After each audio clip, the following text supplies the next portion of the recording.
Bum bum bum bum bum bum bum bum bum bum. Hey fucks, what's going on, party people?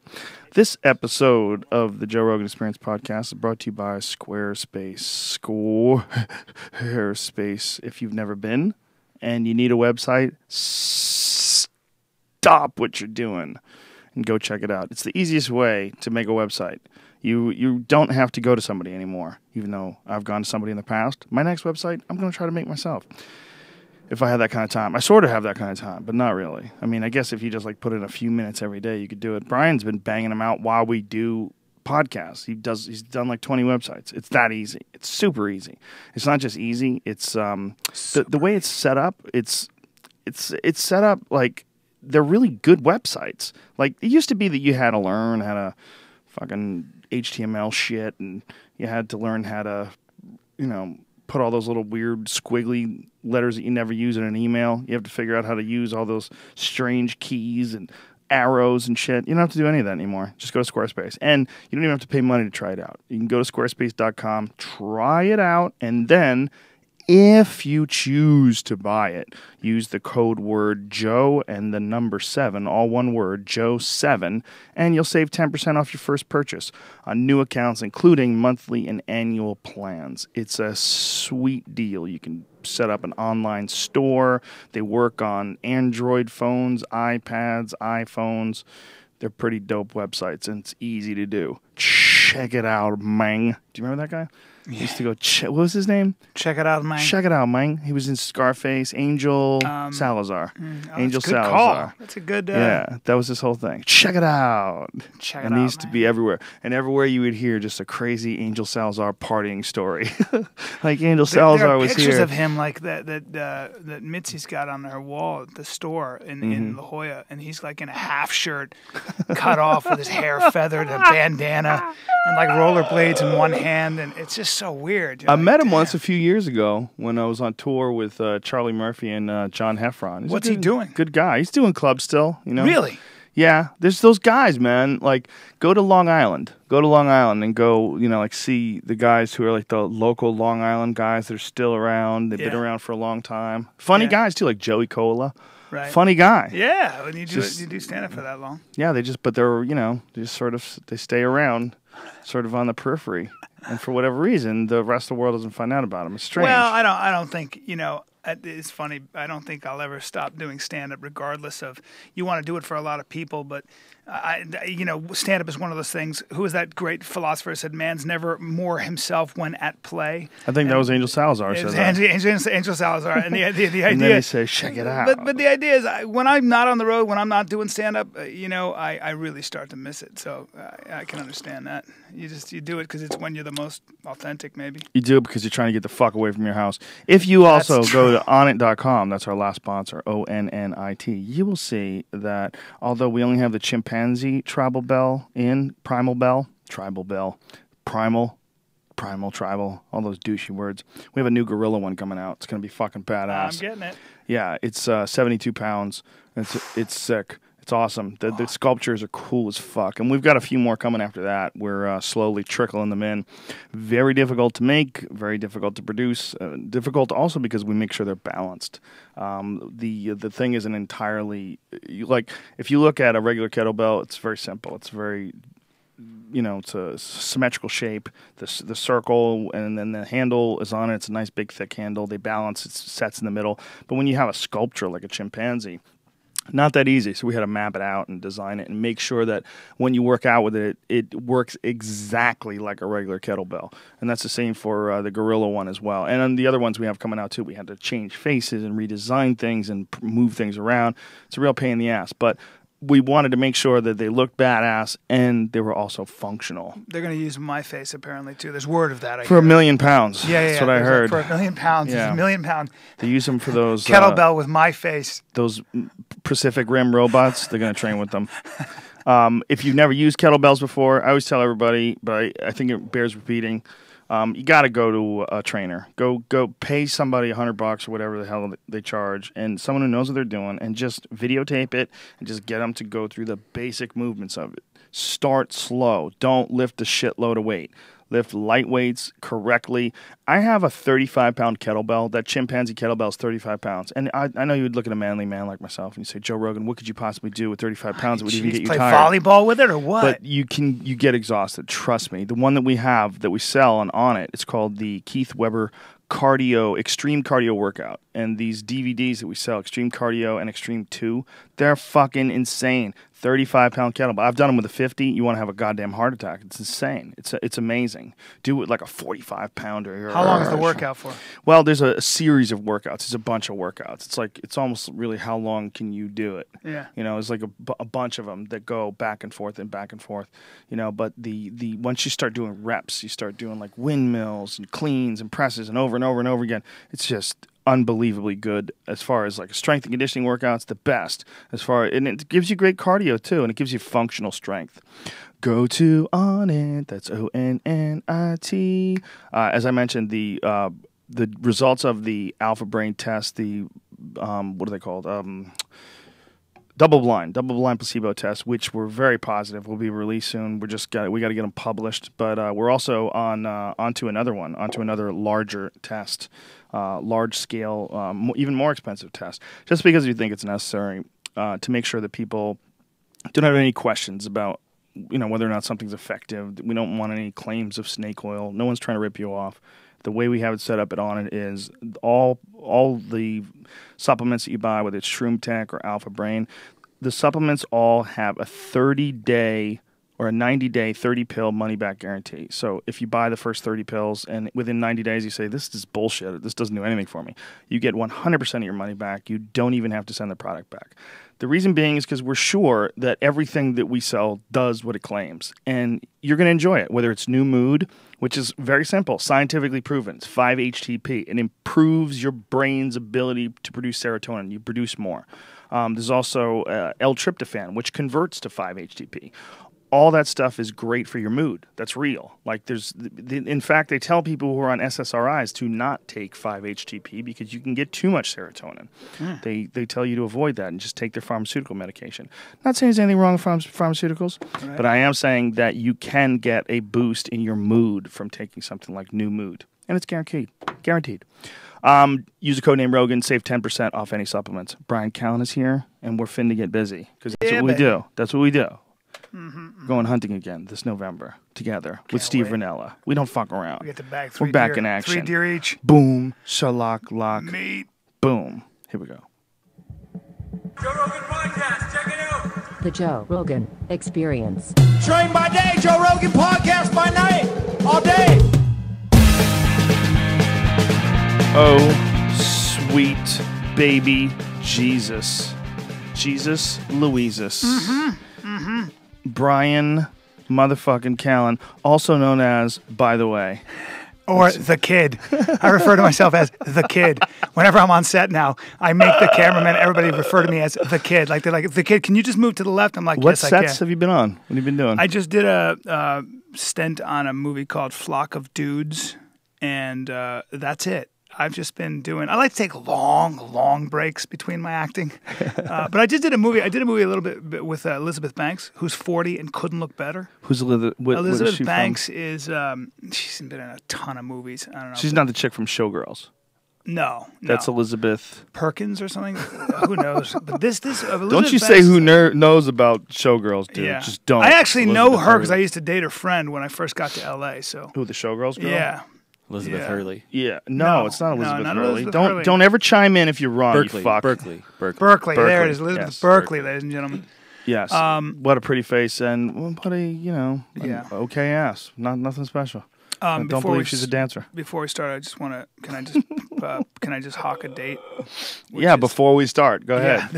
This weekend at the Schaumburg Improv, Thursday, Friday, Saturday, Sunday. Bryan Callen. Enjoy your fruit compo. People are thinking about going. They're like, this guy's too much. Forget this guy. He's too much. He's just too much. He's too full of energy. I don't want to deal with that. I don't want to be in that presence. I just gotta. I know exactly. Are you ready? Are you ready for hunting again? We're Dude, going back. Here's what I'm worried about.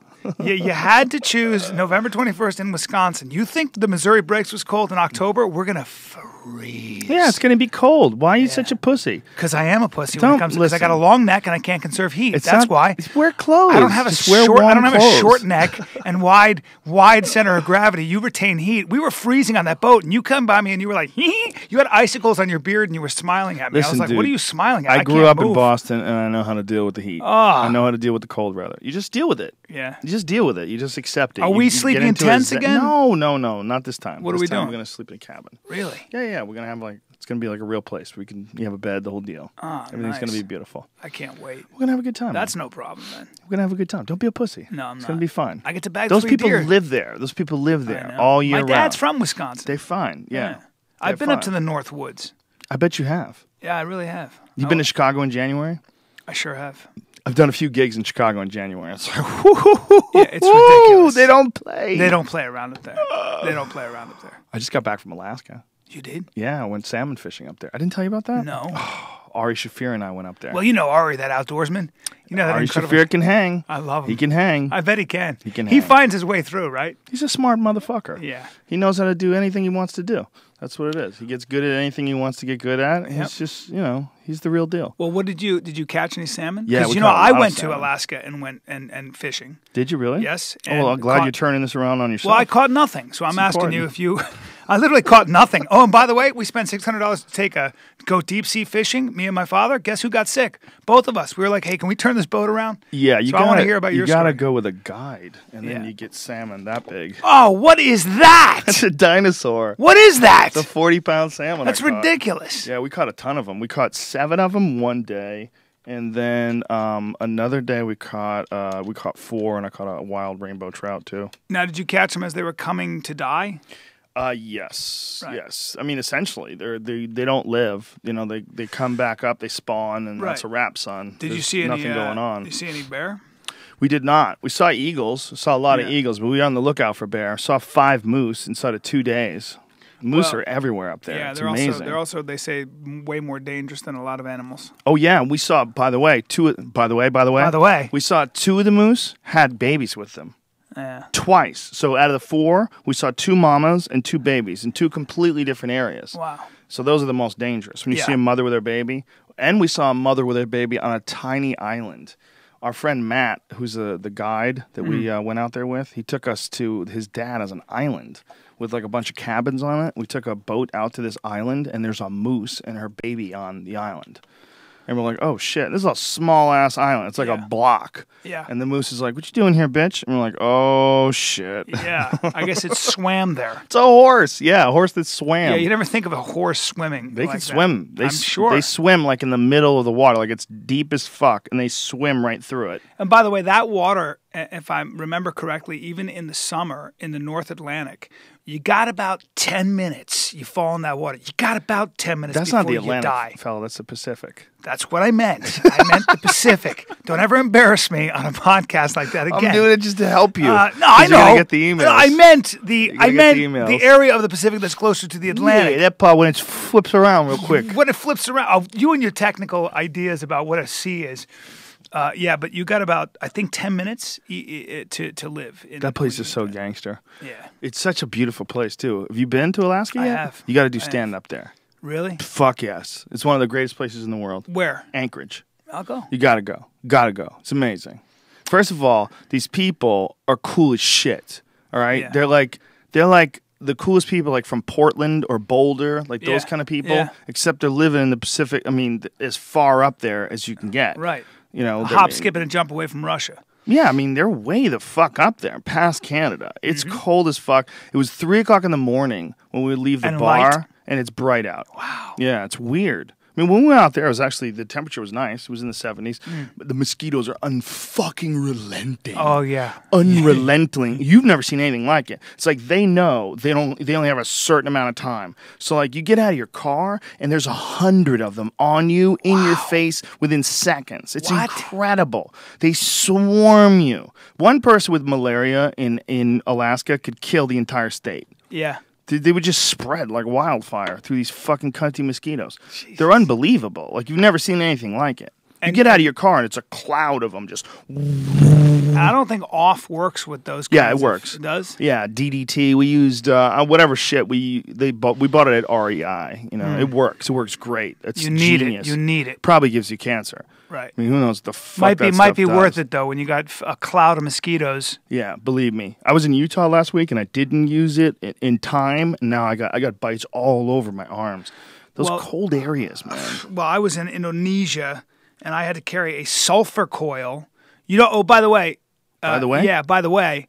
When you're in Indonesia, please don't think that you're going to use. Please don't think that off is going to work because those tropical bugs scoff at it. They laugh at it. So you had to carry a sulfur coil and burn it, and that's what kept the mosquitoes away from you. Is that real? Yes. Like this, how does off not work? Because they're just too. They don't care. They're Really? tropical mosquitoes and tropical bugs. So we would carry a sulfur coil, and you burn a sulfur coil. You hold it in your hand, and you burn it as you walk. How about that? Oh. And that's what keeps them away. Does it work? Yeah. How Sulfur well? coil does. And because you'd track in the middle of the like when it was still dark, and then you set up a hammock because you don't want to sleep on the floor because bugs will get you. So you can set up a hammock. You lie in the hammock. You wait for the orangutan above you to wake up. Now when you're and then when the whole forest wakes up, it's louder than Grand Central Station. You never heard anything like it in your life. The forest in the tropical rainforest louder than. Put me on the corner of 42nd and 5th Avenue. It's louder, and I'm not exaggerating at all. Is it mostly bugs or is It's bugs, birds, monkeys. all together just squawking? Different crickets, different grass, whatever it is. Just and when the whole forest wakes up, you're like, this is the craziest thing I've ever heard in my life. I mean, monkeys, but birds like, you're just like, are you kidding me? And it's mostly the bugs. It's mostly the different bugs that are doing weird things like rubbing their legs together or frogs, that are, and I just couldn't believe it. And you better carry a sulfur coil. You freaked me out when you told me about your first experiences there back when you were thinking about being like a bug scientist because you told me about the posts that they had on the where you slept and you had to cover them with turpentine. That's right. Because of the ants? Because the ants, when they're foraging, what they'll do is they'll just crawl over you. No problem. If they're hunting, you better have turpentine on those posts because they'll find you. They'll come up those posts. You're in your, tent or you're in your bed, and they'll come and kill you. They'll come and eat you. And you can hear them. You can hear them. There's so many of them that you can hear a weird sort of hum. So that's what happens. You hear them walking? Yeah, apparently you can hear them when they're on the march, when there are, millions of them and they're hunting. You can hear the movement of the ground or whatever it is as they move, as they forage through. It actually makes a sound. There's millions of them. Yes. People don't understand, this is a real fact, that the weight of human beings is equal to the weight of ants in the entire world. Yeah. Just think about how many ants it would take to equal a person. Mm-hmm. How many millions of ants you'd have to stack on top of each other to equal the weight of a normal person. Well, there's an equal number of pounds in the world of human as there are of ants. Well, I got my mind really blown. I had a guy on my podcast recently, James Rollins, who is he's like the Michael Crichton, and he went and spoke to some mathematicians at NASA, and the latest. They had all these really weird theories, which is we're basically living in a hologram. Have you heard about this? Oh yeah. Yeah. It's a blew my mind. Then they said, and we said, well, what do you mean? He said, well, if you were to take all the space out of the atoms we're made of, so if you take all the space, so you took all the electrons, whatever that surrounds the nucleus, if you put it all together, you could take every human being that's ever lived, the actual mass that we're made of, and put it into a baseball. So then it raises the question of what in the world is holding us together. If you look closely enough, we are way more space, and what seems to be creating solid matter is the relationship between energy fields. There's no way that as they look closer, there's no way they can actually point to like what we're touching right now, like this wood. It's really, it's so mind blowing. Like, what are you talking about? Like, I when he said that, he goes, you could take every human being that's ever lived in. If you actually took what they're really made of, the matter that the atoms are made of, you could put it into a baseball. What? Stop it. Every human being. Yes, he went through all this. Like we just did the podcast. He went through all of this crazy stuff he was talking to them about. Yeah, I had a guy from JPL, this Dr. Richard Terrell, and he was talking to me about simulation theory. Terrell. I can't read this. He was talking to me about simulation theory, and he was talking to me about the exponential growth of computers, that literally the amount of computations per second that the computers did, the largest computers, back when the Apollo moon landing program was going on, the amount of computations per second that they were capable of is the same as a key fob on a car. That's so mind-boggling. Where we're going. That is fucking beyond insane. A key fob on a car is actually faster. It's so crazy. It moves faster.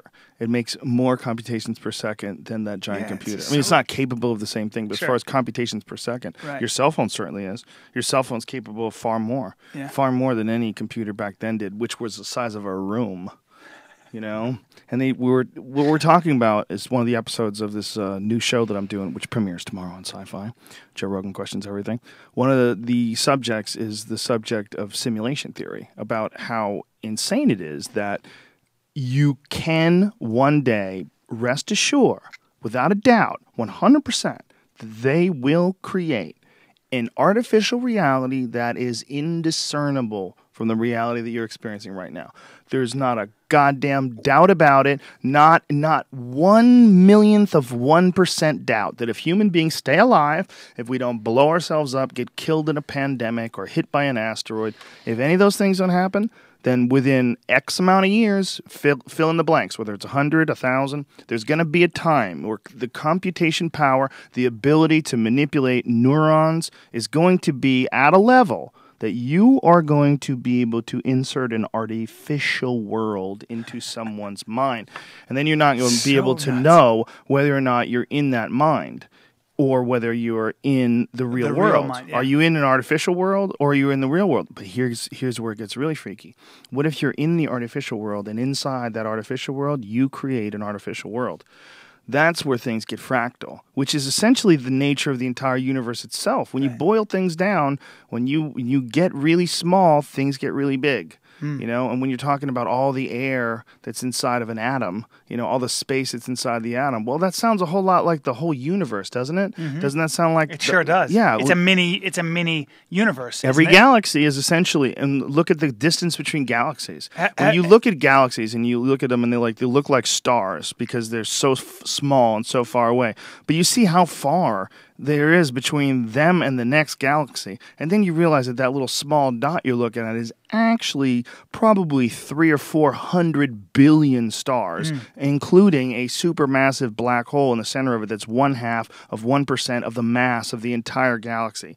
And they go on forever. And there's this massive amount of space. I mean, it's essentially a giant atom. It really is almost the same thing. There's that theory that everything, whether it's the cell, a red blood cell, or skin cell, or, you know, we are all, it's all essentially mini universes. They all mirror each other on smaller levels. So you got the whole universe, and then if you look at a cell, if you actually get into the minutiae of a cell and really look at everything that's going on, it's every bit as complicated as everything around us. It's just a mini version of that. So we are reflections, different levels of reflections of the exact same thing, just on smaller or larger scales. Which is why the concept of creating a simulation and then inside that simulation creating a simulation is so fucking nuts. It's like the real problem comes when what you can simulate is exactly the same as what you can experience outside of the simulation, then which one is which? Right. And why is there a difference? What says who? So because you can knock on it? Well, guess what? You can knock on it when you're in there too. So it's real then. Then it becomes real. This guy, James Rollins, was again saying that they were also talking about string theory parallel universes, right? The notion that there are different realities right next to each other. And maybe that's exactly what it is. That's where the hologram, this weird idea that I can't remember how he was describing it, but he let's just go to the podcast. But he was talking about how there is like this like a third sort of, well, it's basically a hologram. Basically, the idea that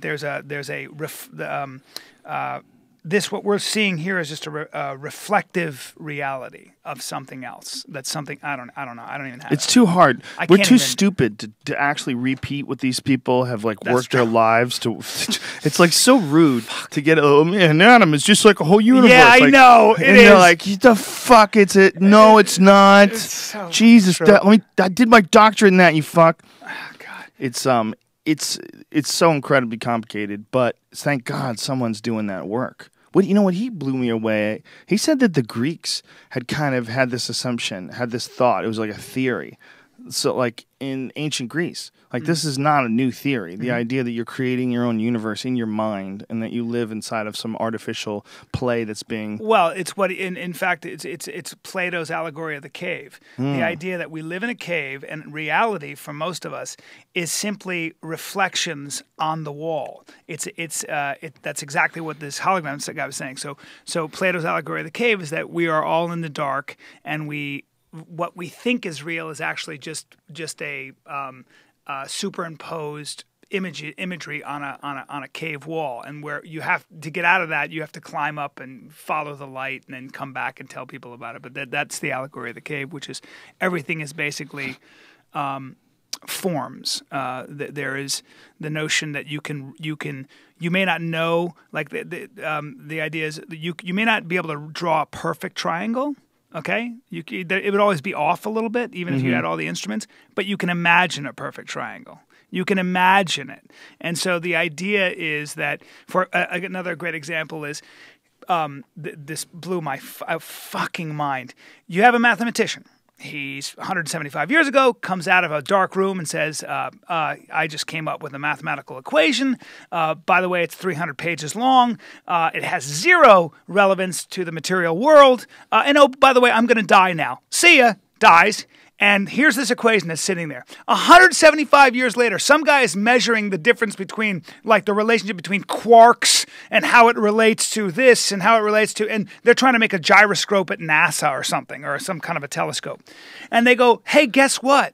This guy, this mathematician 175 years ago who came up with this mathematical equation, what we're working on right now, that mathematical equation is very relevant to this physical reality. So this guy has a dream, comes up with a mathematical equation that 175 years later bears physical reality that we're using in our cell phone, or we're using, in a telescope, or whatever it is. It takes on a physical reality. So whatever this guy imagined 175 years ago in his mind, for whatever reason, was put there and is used 175 years later for something very physical in the physical world. It's Christ. weird, man. And he's like, what happened? Why did that guy think of that? He was able to imagine a reality that had no bearing on the world today, and 175 years later it did. That's where I get really kind of, I'm doing a shitty job of explaining all this I know stuff. what you're saying. What you're basically saying is that someone had an insight into the way things work that no one else had achieved before, and he was so far ahead that no one could figure it out until 175 years later somebody revisited it. But it was also more than an insight. It was actually a physical, measurable reality that he proved on paper, mathematically. Somebody's measuring the inside of a conch shell, and how it relates to a beehive's spires or whatever, and all of a sudden goes, this mathematical equation is exactly is proving my theory. It's measuring what I'm using for this particular physical reality. You know what that is? It's a great example of why we need different kinds of people in this world. We need a goddamn broad spectrum. Damn right, dude. I was watching this Joey Diaz video today. Ari Shaffir has this new thing on ComedyCentral.com. It's called This Is Not Happening. And it's all people just telling the most fucked up stories. It's like stand-up comics, but telling like insane stories of their life. And Joey Diaz told one about being on heroin, about doing heroin and doing drugs for years, and it was so fucking funny. And I was sitting there watching it, and I was thinking, thank God there's guys like Joey Diaz out there to not just so I could laugh and be around him and have fun, but so that I know what this stuff is like. Like, I don't want to do heroin. Okay, I'm not gonna do it. It's not on the menu. Okay, He's your guinea pig. but when you talk to a guy that's done heroin as much as Joey has, and done coke as much as Joey, and he has these great stories about it, and the harrowing feelings of addiction that he can relay to you without you ever actually having to do them. Right. So important. Yeah. And it's also important to have mathematicians. Yeah. Because I'm not fucking... You give me that big pile of paper, you might as well have given that to a chimp. Of course. Shit ain't going nowhere. Of course. It's not. I don't have the time. Well, I'm going to be beaten off. I'm going to take naps. I'm going to want to work out. I'm going to look at my biceps in the mirror. Yes, me too. I have to get up and eat all the time. I'm going to go play pool. I'm going to watch TV. I'm not going to do that. No. I'm pretty disciplined. But I'm only disciplined with shit I like to do. Right. I'm I'm disciplined with jujitsu. I'm disciplined with working out. I'm disciplined with doing comedy, with work. I like doing those things, though. So it's not really discipline. The real discipline is trying to do math. Yeah. That's fucking discipline. Well, especially math theory, where you're thinking up these crazy theorems that don't have any numbers. It's not even numbers. It's like letters and weird equations, and you're you're following some thread that then the answer is 170 pages long. What? Yeah. And somebody out there and a bunch of mathematicians go, brilliant. Well, how Guess about what? that Russian guy that found the like this It was impossible theory, 357 pages long. and they wanted to give him $1 million. Like, I don't want that money. Right, because he said, "I'm actually you're giving me the money. I'm just the radio transmitter. All I did was channel it. It was always up there. Give it to the theorem in the sky. I just happen to have been. I have a certain wiring that was able to channel the equation. But what was funny about that, if I'm not mistaken, is they didn't actually even know if the question was valid. They didn't even know if there was a theory out there that was actually a legitimate math theorem or question. Like, they didn't even know if that was something you were able to think about. They didn't even know if it was a reality to think about. And he was like, yes, it is. Furthermore, here's the answer. Well, that is more proof that it's so important to have a broad spectrum of people. Mm-hmm. It's very important. I mean, you and I are not going to build a good house. No. If we don't have an architect, if we don't have a carpenter, we're going to do a shit job. We're going to make a tent. We're going to make some shitty lean-to, and we're just going to have to deal with that until we dig up some books that some smart people figured out on how to make a house. But it goes back to what I was saying about the allegory of the cave. You may not be able to achieve perfection, but you can imagine perfection. You may not be able to achieve that theorem, but that theorem can still inspire something else in you. And that in itself is where we are connected. That in itself is why other people have tremendous value if you open yourself up to those kind of people. Yeah. I always say that it's very important for young people. I always talk about this, and we don't live in a world that fosters this. We live in a world that's very much about your appetites. How does this affect me specifically? It's very important, I think, to expose yourself to things that force you to reach beyond yourself. That's where somebody who does something that has nothing to do with you, but learning about it, or at least being inspired by how difficult it might be. It could be opera. It could be some great piece of art that you don't understand. That's not a bad thing to get involved in, or at least read about, because it not only does it force you kind of to go beyond your own experience, but I think you never know how it's going to inspire you. You don't know what it's going to spark inside of you. For me, I derive a great deal of inspiration from just being awed by that which I don't understand. Yeah, I love to go see shit I can't do. That's one of the reasons why I like to go see musicians. Mm-hmm. I love to go see live music because I have zero talent. Mm-hmm. I have zero talent, zero desire, zero ability. Mm-hmm. Like, I know some comedians that really wish they were rock stars. I've never had a fucking single second where I thought about being a singer or in a band or playing a musical instrument. When are you going to be in Florida next? I don't know. Not planned. There's a group called the Flyers, and this kid named Patrick Farinas. He plays a guitar. I'm just going to, I mean, if you're in Florida, if you ever find this guy, Patrick Farinas of the Flyers, he plays a guitar better than any. I've never seen anything like it. And by the way, I was with musicians. You can't say any more by the ways. Huh? You're done. What's that? You have no more by the ways for the show. That was your last by the way. Funny. All right, well, just remind me. I want to dime every time I do it. Did you really say? Do I keep saying that? Yeah, I don't. That's I don't your hear myself. That's your Is it? Yeah.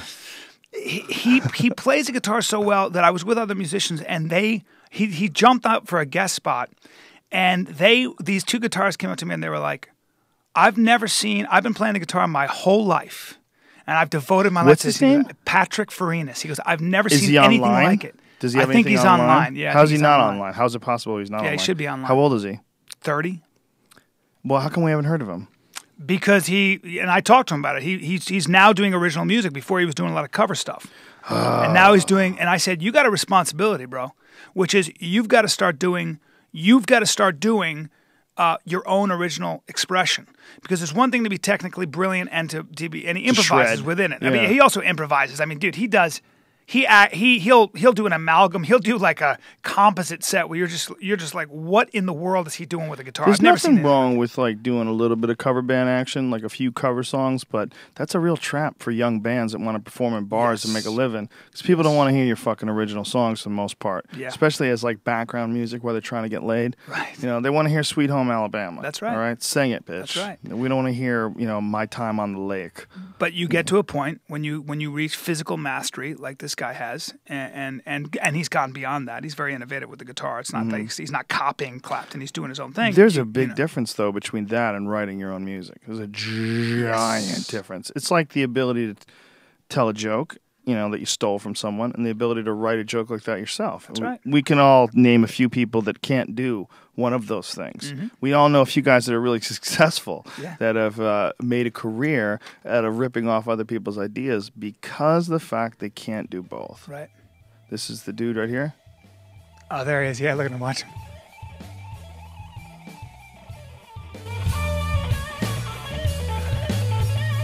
He's shredding. That's Dude, what he they call does the shredding. craziest things on a guitar. That's one thing. That's that Joe Satriani type shit, right?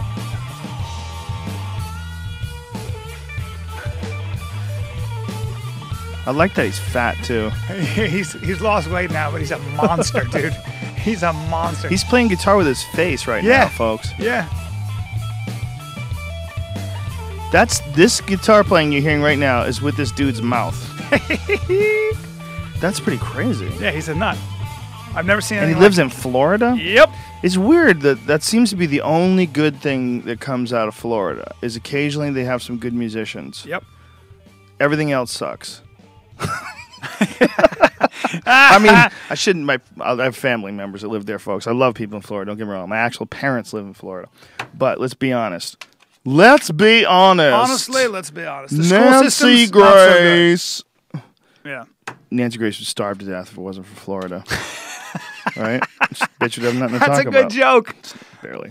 But, it's like they came up, like Skinner came out of Florida. There's been some good bands out of Florida. But, like, name a good comedian that came out of Florida. Yeah. I'm waiting. I know. I don't know. I guess Tom Rhodes. Did Tom Rhodes come out of Florida? know. I feel like Tom I'm Rhodes. sure they're out Orlando, there. yeah. I think, Tom Rhodes is from Orlando. I just appreciate comedy or a musical instrument or anything that takes a really long time to get good at. Yeah, I had a buddy that I got to dance around this without giving out any names. I have a buddy that during the 80s especially, stand-up comedy was pretty fucking wild. Okay, there was zero accountability. There was no emailing. There was no, and people got coked up and they did some wild shit, and you basically, it was just a story. Right. You didn't have to worry about someone like Facebook picturing you tied up with 100 dicks stuffed into your mouth. The good old days. But there was a woman that was like working at a comedy club, like a manager of a comedy club. My friend went down there to perform and fell in love. And then started living down there in Florida. But then it turns out, as, he was there for a little while, he started, people were like, hey, can I talk to you for a second? Pulled him aside, and they're like, just, I would want to know what I'm going to tell you, so I'm going to tell you. And just dudes would come into town and just run trains on her. And she was famous for, like, guys tying her up and, like, all their friends just fucking her face and taking pictures of it. And there it is. It was just complete, total chaos. Like, she was a total wild woman. Wow. And then this poor fuck came into town. And she winked at him and gave him a hug, and he was in love. And so he moved there, you know, and crushed him. Crushed him. Devastated his life because he married this woman. No. Yes, he did. Yes, and then along the way, it started like unfalling. Like guys would come into town, and you know they had been running trains on her for the last 10 years. You know, when she was managing this club. I'm so turned on right now, but keep going. Are we partying? It's just like, oh, I'm married now. And they're like, what the fuck? You're married? Like, everybody was like, there's no way. That's not possible. Like, how's that possible? And so eventually she went back to her wild ways. And because he divorced her? No, well, no. In the mid, yeah, like almost right away. She went right back to it. I mean, while she was yes, married. and so it That's didn't. Good. So this poor guy, I can't say any names. This poor guy who was a friend. I really liked the guy, and we came up together. We were in Boston. We were open micers together, and he had some real potential.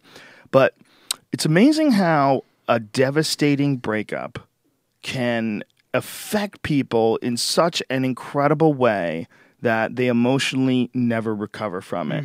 And it's one of the reasons why, in my opinion, it's so important to get children involved in competitive athletics and competitive things so they learn how to lose things. That's right, dude. They learn how to lose games. You learn how to lose relationships. You learn how to lose things. Losing things is important. Expectations that don't come true, all that stuff. Well, it's also important to know that you can bounce back. When you've bounced back before, you understand about bouncing back. But when you've only experienced fear and then insecurity and then the devastating feeling of loss compounds you never want that again. No, you'll yes. orchestrate your life so you never fail again. And you'll never take a chance again. You'll never take a chance again. Yeah, you also have to have friends. Those are important aspects. Like a loner who gets dumped, those are the guys that put guns in their mouths. But you also need a mentor. You need somebody who's been through it before. That's where a coach comes in. Yeah. So to help you navigate. Not a coach, a buddy, a group of friends, a whole bunch of friends. Sure, but there's also when you are trying to get really good at something, a lot of times you have somebody who's older who can help you navigate through the plateaus, for sure. Help you get familiar with it. That's why just put your attention on something. I don't give a shit what it is. Take an action because there's always a lesson there. It's almost like the thing in and of itself is less important than what you learn by trying to get good at it in a way. Well, it's also because these things like breakups and these devastating events that can happen to a person, they don't get treated with the proper respect by the people that are raising you. They get treated like, oh, someone broke your heart, you're going to be fine. Like, it's not that simple, okay? What you're dealing with is an incredible shift in the emotional state. And if this person does not know how to navigate that shift, they don't know how to get out of that situation, it can be a motherfucker. Getting your ass kicked can do that to you, you know? Being humiliated can do that to you.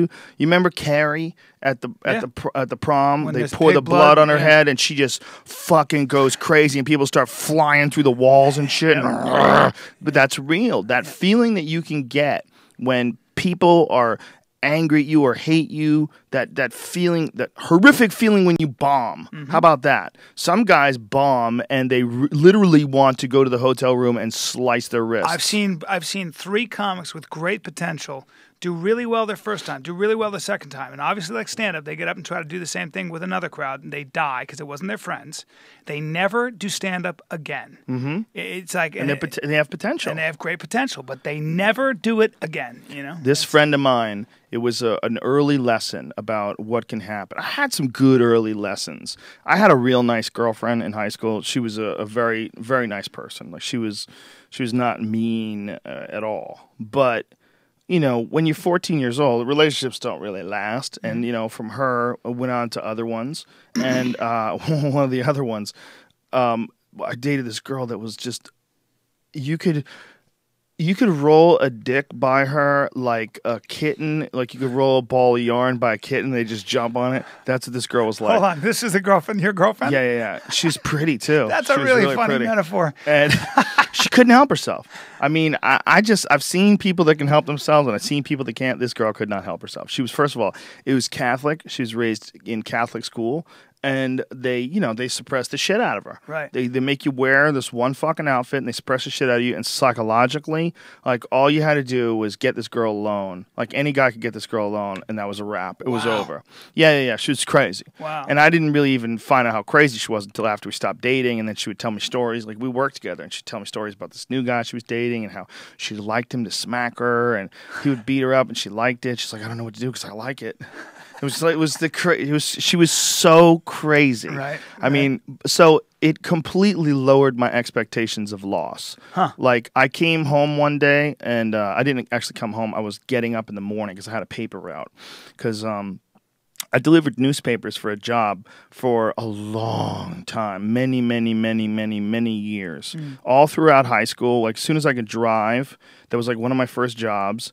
And while I was fighting, it was one of my jobs because I could make a couple $100 a week. All I had to do was get up in the morning by like 5 a.m., deliver my newspaper route, and then I'd come back home and go right back to sleep again. So I did that for a long-ass time. And I would have to get up really early on Sunday morning. Essentially, it would be Saturday night. So Saturday night at 4 o'clock in the morning, that's when I would be up. And outside my house is my friend and this girl, and he's fingering her in the front seat. Oh, no. Yeah. Oh, God. she was crazy. God. The girl was crazy. Oh, that's so crazy. I slam my hand on the hood, and I go, ah! And they're like, like, I was laughing at them. And then I got in my car and drove away. I didn't say a word. And I didn't talk to her for like a week. Wow. But I mean, you know what else? It was. She was not my girlfriend Right. at the time. It was a girl. At that time, she was a girl I was dating. I should be really clear. Like, I don't think there was ever a time where we were like officially boyfriend and girlfriend. We were just dating the whole time because she was crazy. You know what helped me a lot? And I was crazy too. What helped me a lot navigate loss and things was actually movies. Good movies. What? Yeah, like Say Again. Like John Rocky, Cusack? like Rocky and stuff. When I was wrestling, I remember like you think about these seminal Anything? moments. Was it Say you think of Anything? these? That's a great movie, by the way. No, it's not. You think of these How seminal. dare you? I loved it, but you think of these seminal moments in your life, and I remember I was signed up for. I went to boarding school because my family was still in Saudi Arabia, and I'm like alone there. And I signed up for jogging because I was too afraid to sign up for wrestling because I had done judo before that. I was like, oh, these guys are too tough. So I'm signed up for jogging. This kid, Gary Lane, had seen me put some kid in a headlock, and he goes, hey, and he drags me over to the wrestling mat. And I just signed up, and next thing I know, I was wrestling, and I wonder what I'd be if I hadn't, been a wrestler. It changed my whole life. But the idea of like when I would lose at something, I remember like I would think back to my heroes in movies like Rocky or whatever, and just the example of if you lose, keep trying and you'll win in the end. It was always that feeling. I think that in that sense, that's where art or movies can play a big role in your life, man. Yeah, but it could also give you some bullshit idea that white guy could really beat up that black guy. Come on, don't ruin Rocky for me, bro. Okay, Rocky was real. A 5'8", 160-pound man is really the heavyweight champion of the world. By the way, that's exactly right. He was 155 pounds when he did Rocky. Was he really that light? Yeah. How do you know that? That's what I read a long time ago. From who, though? People lie about shit. No, he's not a big framed guy, right? Now he is. He looks big now. Yeah. But his body was, if you look at it, if you do 10 IUs of growth. Bring up Rocky 4 when he fought Drago. Take a look at his frame. You can see his legs are thin. Well, what you really should put up is him at 66 years old. There's a picture I put on my Twitter the other day. Did you see what Geraldo did? No. Geraldo Rivera put a picture of himself naked, essentially, with his towel like barely over his cock, and it said like 70 is the new 50. Is Geraldo 70 years old? Yes, he's 70 years old, and he looks really good. Let me see a picture, please. Can you bring that it's up? all over the internet. And what's really funny is he took it down. He put the picture up, and then he decided it was like, I don't know, too embarrassing. He fucked up. Look at that. Look at that picture. He's awesome. He looks great. Look at that picture, man. He's still got that awesome mustache. Oh, the mustache is a motherfucker. Look at that. Dude, and he boxed. I think he was kind of a good boxer. If that guy pulled his cock out, and it was holding his knuckles up and going outside like karate chop hand forward towards you with his fat cock, you would be nervous. If you broke into that guy's house and his cock was oiled up and he was knuckles up, just pulling it in your direction, you would drop your gum and jump out of a fucking window. Well, thanks for an image I've never had in my head. You Joe, got that until image. Now. Look at how low he keeps the towel. Like, you insane bastard. He's great. He looks great, though. Damn 70 right, years he has old. tight skin. First of all, he looks like he's about 8% body fat. I mean, seriously. Look at all the striations in his chest. Yeah. The guy obviously works hard. He's in incredible shape. No doubt, man. But I don't know why he didn't keep it up there. Fuck all those people, man. Yeah. Let them get crazy. And you're at 70, you're allowed to do that. At 70, that's fantastic. You're not. You're not if you're a man. If you're a woman, you're allowed to do that at any age. A woman can do that at any age. You know why? Because we want to see it. Right. But a man, no woman wants to see that, and no man wants to see that. So it's a dark corner. Yeah. It's like women are not. I guess there's probably like a few 60-year-olds that are like, I still can get wet. No, I heard somebody say one time the difference between men and women is somebody was describing and said women look really good static, and men look really good when they're doing what they're good at. Like, so when there's movement, playing a guitar, or kicking a soccer ball, or whatever. Maybe it's not. I don't think it's really a visual thing as much with women. It's certainly an aspect of it, which is why, really handsome men do well. I mean, there's the facial features and everything, the Fibonacci sequence. Yeah, the symmetry of the face, and that's super important to people. But for women, there's all these other variables too, like personality, sense of humor, the ability to take care of yourself. Look at Stallone at 66. Stop it! Just shut the fuck up, man. Are you kidding me? That's insane. The inside is black and sponge-like. His entire inside of his body is like it's waiting to make its way to the surface of his skin. You know what? I want what he's on, and I don't care what anybody says. And when you look that good at 66, I'm very impressed. That's my canary in the coal mine. Yeah, no kidding. And here's the other thought about that. Like, people are like, yeah, well, what are the negative side effects? You're 66. Okay, that's the negative side effect. The negative side effect is being 66. No matter what negative side effects the drugs have, 66 they ain't sucks. shit on death.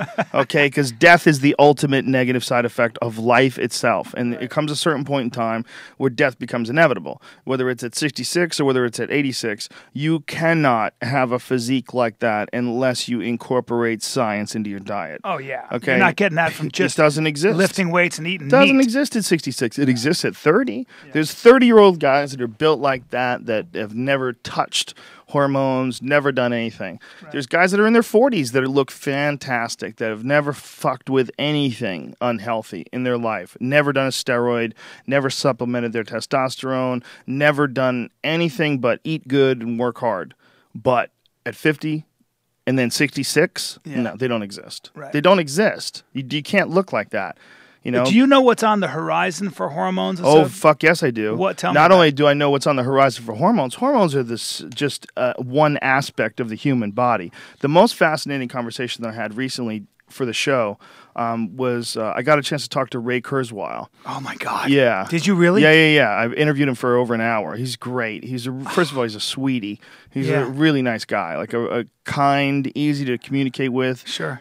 Intelligent. There he is. There's us together. Oh my God. Great guy. But what he was talking about was these new innovations in modern science and medical science that are going to allow people to literally have superhuman abilities out of the gate. Nanobots and stuff? Yeah, you're going to have a real problem with like shit like the Olympics when a person like you can take a shot and then all of a sudden you have these like artificial blood cells that are a million times more effective. Mm-hmm. He said you're literally going to be able to hold your breath and jump in. No. 4 hours.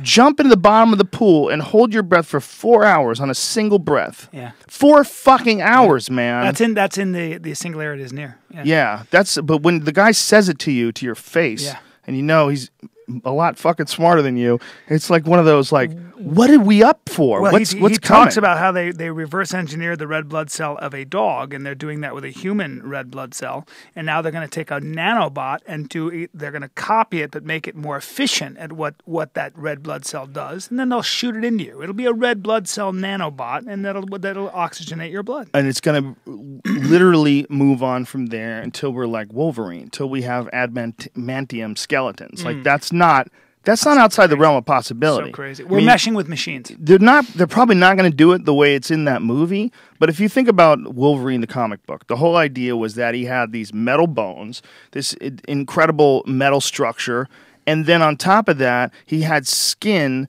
and a body that would heal itself like instantly. If you cut him, it would just seal up. And you look at it like, oh, that'd be cool. That's coming. That's 100%. It's on the horizon. If we keep innovating, that is going to happen. If you can hold your breath at the bottom of the ocean for 4 fucking hours on a single breath, they're going to be able to figure out a way to make your skin heal, not in a week, not in a year, not in 6 months, but in 6 seconds. You'll grow skin. They're gonna be able to do it. When are we going to be able to gene dope? Like, what is this, like the myostatin? It's coming too. It's coming. Myostatin inhibitors. That's what they accidentally have when they inbreed those dogs, those whippets. And those cows. Yeah. But they've also started doing it intentionally to mice. They've created the mice live longer. They live longer. And they don't lose muscle They tone. have giant muscles. Yeah. They look like Hulk mice. See if you can pull up a picture of the Hulk mice. Hulk mice, myostatin inhibitors. So when do I get that? Because I want to be built. I want to get into the UFC. Your comedy would be fucking horrible. It would be. You always want to be vulnerable up there. It's your so style, true. It's your so whole true. You would have to rewrite your whole act. I know. I talk about how I'm built for like dance and not that for war. Fucking bit that you did. I really enjoyed seeing you. Bryan and I, we work together. Sometimes we're going to be working together in Toronto, September 19th. But we worked together recently just by freak accident. I was in town filming my TV show while he was working at the Improv in D.C. So I came by and got a chance to watch your set. And oh my God, it was so fun. The shit about running through wheat and me and Todd. We were crying, laughing. It was Dude, there's really nothing. Funny stuff. One of my most satisfying experiences, as far back as I can remember, is listening to you cackle at my jokes when I was doing stand-up, watching one of my best friends in the world. There's nothing more satisfying. I swear to God, I'm not just saying this. Like, I was thinking about that. To be able to make somebody like you, not only a great comic, but such a close friend, I was killing you, and I could see you cackling and just loving the stuff that I wrote. You know, it's like I did this, and one of my best, like my brother's out there laughing his ass off. That's a beautiful feeling, man. I haven't had a feeling like that in a long time. That was incredible. I love that as well. That's one of the things I love most about working with guys like Joey Diaz and Ari and Red Band and Duncan is that we love each other. Yeah. So like if I see, but you have the greatest laugh too. You're just fucking howling back there. Diaz is even better. When Diaz is laughing, when I hear him. I had a new bit last week in Vegas. We were working together. We did the joint in Vegas, and I could hear Joey out of 2,000 people. There's so 2,000 people, so and I could hear Diaz when I was doing this new bit. He was. Yeah, man, it's what we were talking about before about needing support. You know, about like people when they get through things, they need support, and it's also why you need to learn how to lose things. You also need to be around other folks that are fun and warm and friendly, and that's big. And people that you respect, and you look at them, and they make you want to like get your shit together. Yeah. They make you want to get things done. And if you can accumulate as many of those people as you can in your life, the more you can do that, and the more you can be one of those people, and the more you can accumulate those people, the more happy and the more enjoyable this thing's going to be for you. Yeah, David Blaine's doing a new special pretty soon. What is he going to do? Stand still for a year? Yeah, no, he's doing stand still for 1 year. Dude, wait till you see. I helped him edit his He's still standing still. Wait till you see what he's doing now. It's 6 months in. Can you keep it up, ladies and gentlemen? He's standing still for 1 year. No, he's doing magic for the likes of Bill Gates and Stephen Hawking. Oh, I'll tell you what, you could do a card trick in front of Stephen Hawking. It's pretty fucking easy. You can't move his eyes. Yeah, you know what he said though? all I know is the dude when that nothing up my sleeve. Out, he can't see your fucking sleeves. He sees like a slit, like a gun, like Iron Man's eyeballs. That's what he sees forward. Wait till you see. He came to my house. He did my podcast. Okay, Stephen Hawking. No, David Blaine. And he comes to my house, and I have a couple of my friends there. All right, Brendan Schaub, Dove David, they're like, whatever. It's David Blaine. He starts doing magic for them. Okay, that's a douche move. That's like you come into someone's house and start doing your act. No, you climb up on the coffee table, because kick I over asked the him. magazine. No, I asked him to. That's even worse. No. How about someone coming to your house and you ask him to do jokes? That's even worse. Listen, he did. Listen, until you see him, and hold that thought. Okay. When next time he's in LA, we'll hang out. And I just want you to, just so you know, just this conversation your is mind will be exhausting blown. me. You're gonna go, he's magic. He's really magic. That's what you're gonna say. Just you suggesting that could ever happen is exhausting me. And I am, and I'm standing by it. And when you're going to do a podcast and go, Bryan So was right. exhausting. Brian is right. So exhausting. He's a freak. He's magic. He does magic. Does he do magic? Oh, Brian? but the point I was making is that he said, I was just, now it's lost, but he was saying the most important thing is just surrounding yourself with people that support you. I mean, everybody I know is successful always says that, so to one extent. You got to have people around you that help you go through this shit. Yeah. I don't care how successful you are. You always go to periods where you're lonely, where it sucks, where you don't think you're self-doubt. You got to have your fucking friends. How many times have I called you? When you and I have real talks, where you got to the NSA has all those on file now. I know. How about that? How about that? Hey, Snowden, stay where you are. Did you see that crazy video, that MSNBC video, where this woman who is an anchor, she's an anchor person, starts like mocking Snowden and telling him to turn himself in? No. It's psychologically, it's one of the weirdest things you could ever watch. It's like you try to look at it and go, I am not sure what the motivation is. I've never met a single person that doesn't think that what he exposed is important for people to know. Not one person. Right. People have disagreed with why he did it or how he did it or what was done like to compromise American security, if anything. Right. But no one thinks that wasn't important for people to find out about. So it's a very subtle and nuanced case, and it's very complicated, and it's also very significant historically because we know that things are out of control now. There's not a doubt in the world when they're looking at every goddamn thing that you're doing, everything that everybody's Everywhere doing. you walk, you're photographed. I was in London recently. But not you're just that. photographed 255 times The a day or fact something. that everyone's emails are being looked at, everyone, and that this Snowden guy who was just working there could intercept anyone's email. That means other people that are working for the CIA or the incredible. NSA rather could just intercept your emails. So you could,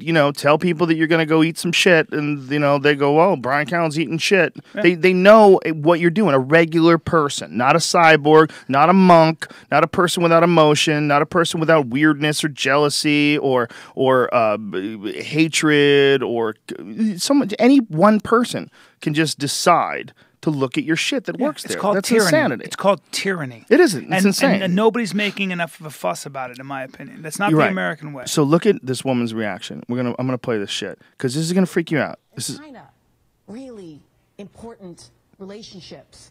And we're talking about how you praise countries like Russia and Venezuela for standing against human rights violations and refusing to compromise their principles. Seriously, Ed, where do you even come up with that? What are you thinking?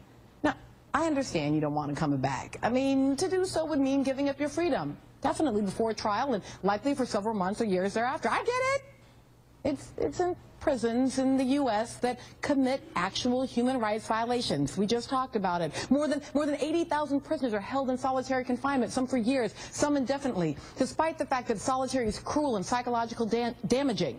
I know those aren't the human rights violations, though, Ed, that you were complaining about.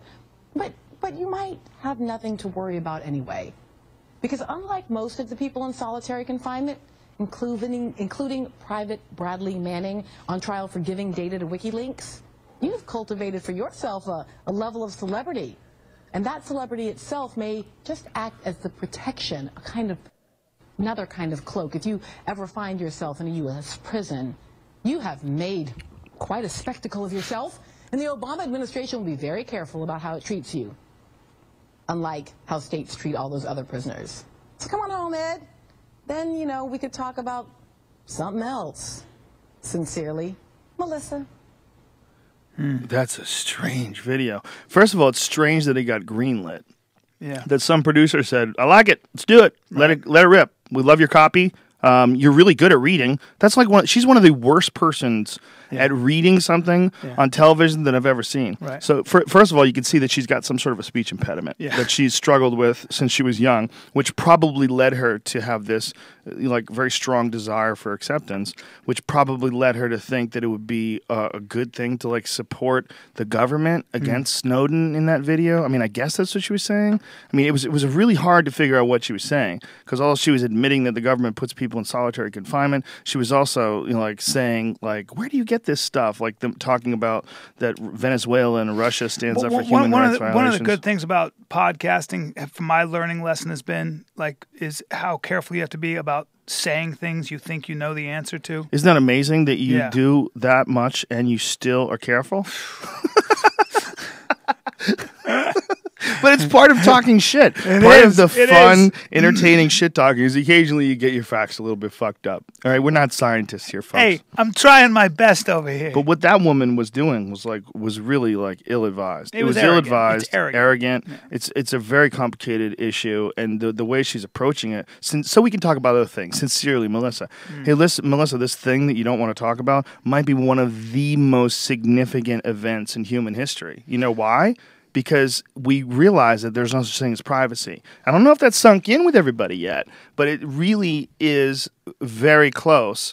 I mean, right now it's in the government's hands, and that will eventually trickle down to the people's hands. I think it's a huge problem. I think the fact that I'm always being watched by a video camera somewhere is video a huge cameras problem. are one thing, but monitoring my emails. You guys don't tell me that you're doing that. You don't need a warrant for don't that need kind anything. of stuff? Nah, it's insane. That's not right. It doesn't make any sense. And by the way, everybody, sorry to say by the way again, but remember that every dictatorship, every single oppressive government in history has always used national security as an excuse to take your freedoms away. That's always the excuse, isn't it? Look at history. No, it's it always is. The excuse. It's always the excuse. Well, it's a dangerous world, and we're here to protect you. Nah, no thanks. Don't trust you. What's a classic thing to do to actually pump up an enemy to get them to become a threat so that you can go and attack them? That's so you have right. reason to keep the war machine going. That's right. Yeah, and you know what, man? That's what happens when you get people that make money off of war. And that's why there's supposed to be a bunch of laws in place to keep that from happening. You know, that's why Eisenhower got on television and warned about the dangers of the military-industrial complex when he was leaving office. All of that exists because it's just like what corporations do to other countries.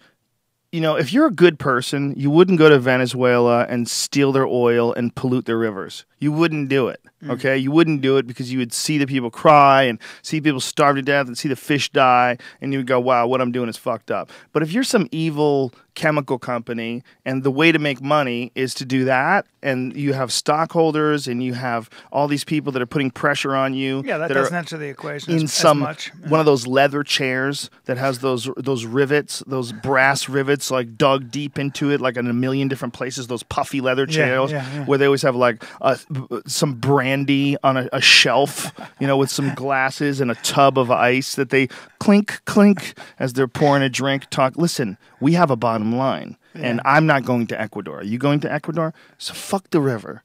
Fuck that river. Let's get that money. And they just somehow or another, even if it's not the decision made in that sort of a fashion, an X amount of people, whether it's 4,000 or 400, how many people are in that corporation, decide to act as an evil unit and decide to do some fucked up shit to make that money. Or ignore an inconvenient truth. Sure. And if they can do that, they can also, those same principles of action apply. That's how war happens in the first place. You can get a giant army of people to behave like psychos, as long as the people around them are also behaving like psychos. That's right. It just becomes your new reality. People go to war. That's if you look at how people are motivated to go to war. A lot of times they are motivated around symbols, around slogans, around different kinds of propaganda. That's always been the case. That's been the case since the Trojan War.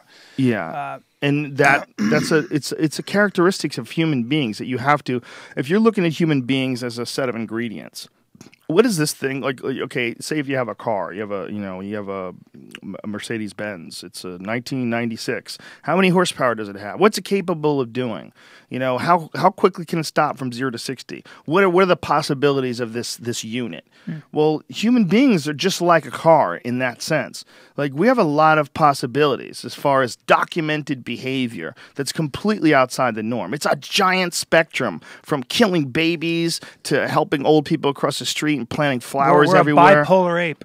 Well, there's just so much going on inside the possibility drawer. If you open up the possibility drawer of human beings, like, whoo, you better sit down because this motherfucker's capable of a lot of different stuff. of shit. Incredible cruelty, incredible kindness, you know, So- and everything in between.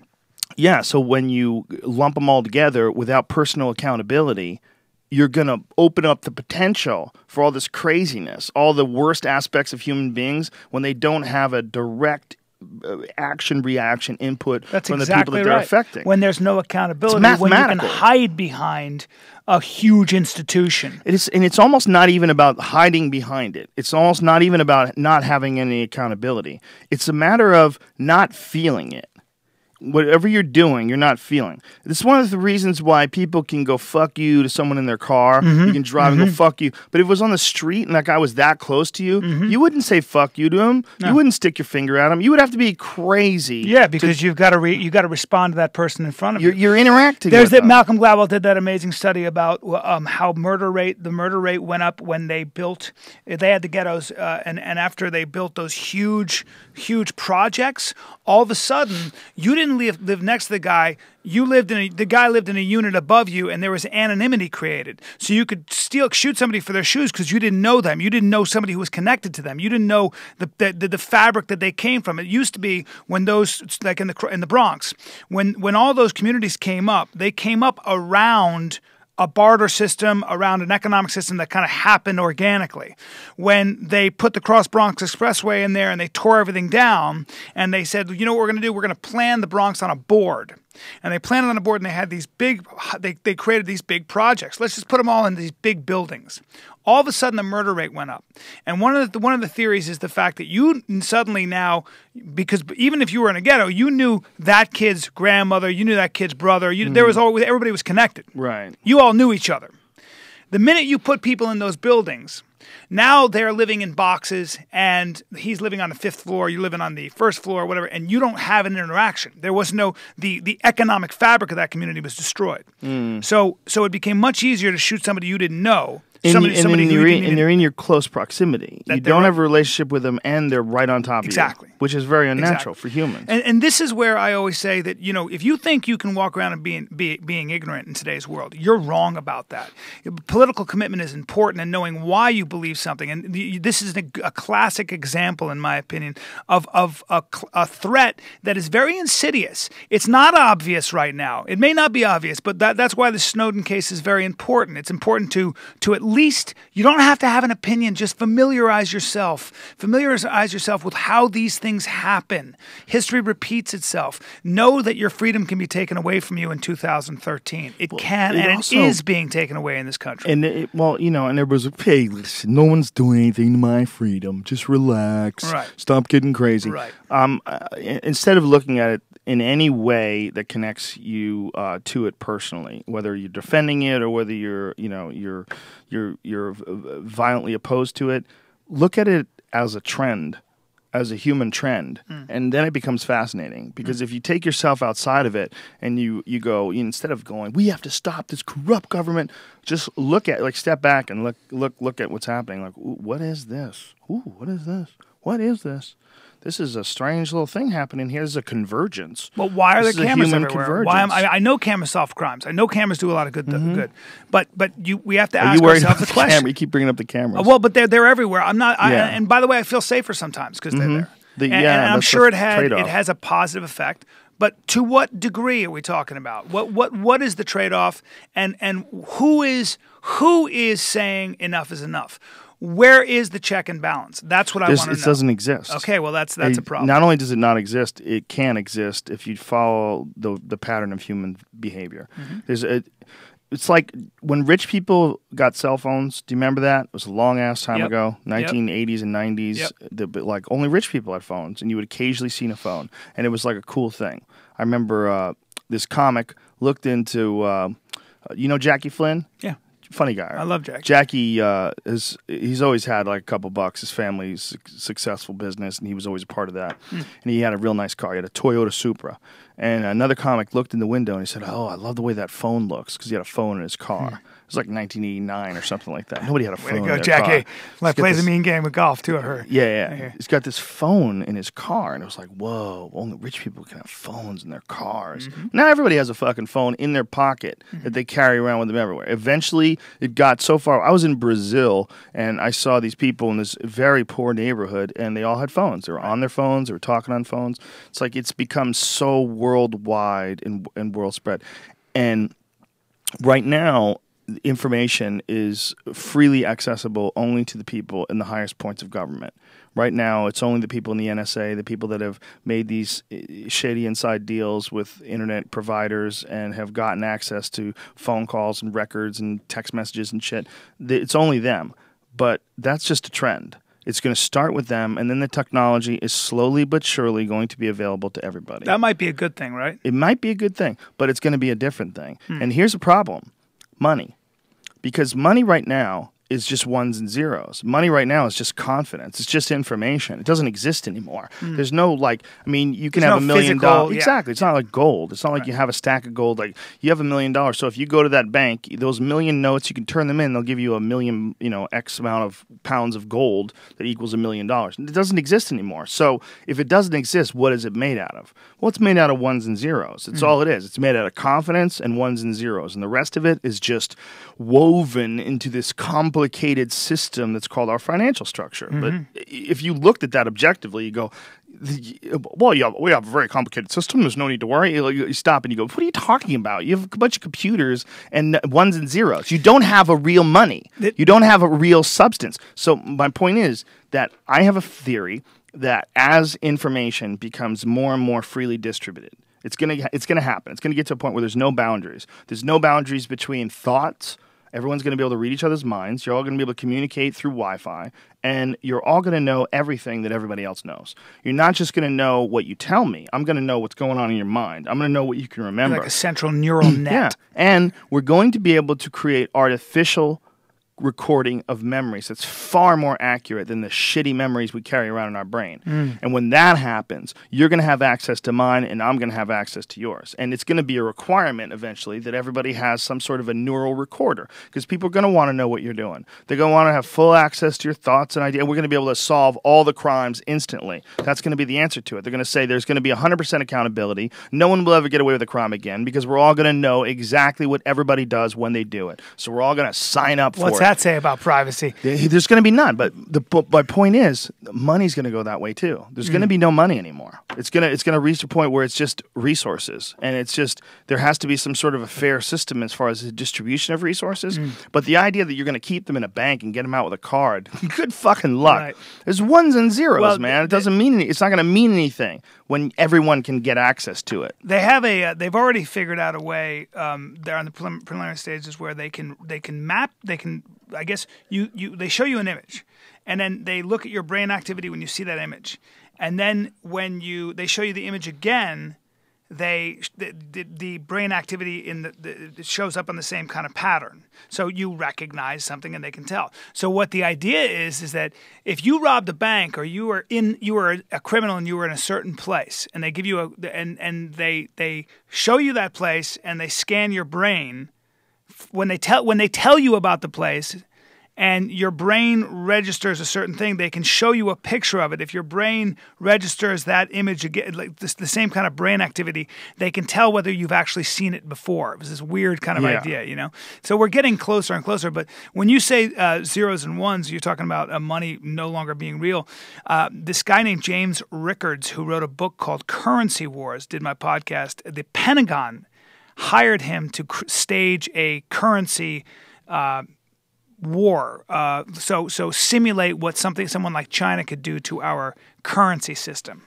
And because it's all computerized and it's all sort of ones and zeros, he basically was hired by the Pentagon to come up with a scenario whereby the Chinese could set up, say, 10 fake hedge fund companies that end up, doing something to buying all this stock or buying just up a bunch of stuff and getting the market to crash. It'd be a very difficult thing to do, but that was his job. It was pretty fascinating with the idea where there is no real money, you can really manipulate through computers sort of an entire segment of the economy and wreak havoc, theoretically. And that's something the Pentagon hires people to try to do and simulate.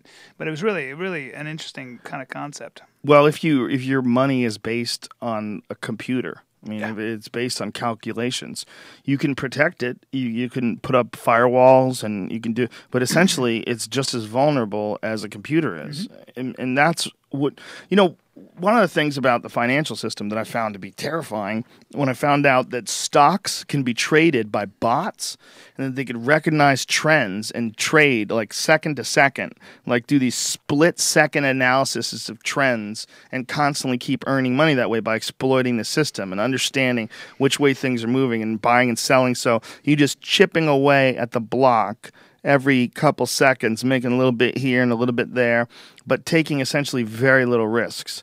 And by doing that, they can figure out a way to just extract money through a bot, and that this is legal, and that this is how people use the stock market. You take the spread, you mean, or they figure out which way things are going, right? And the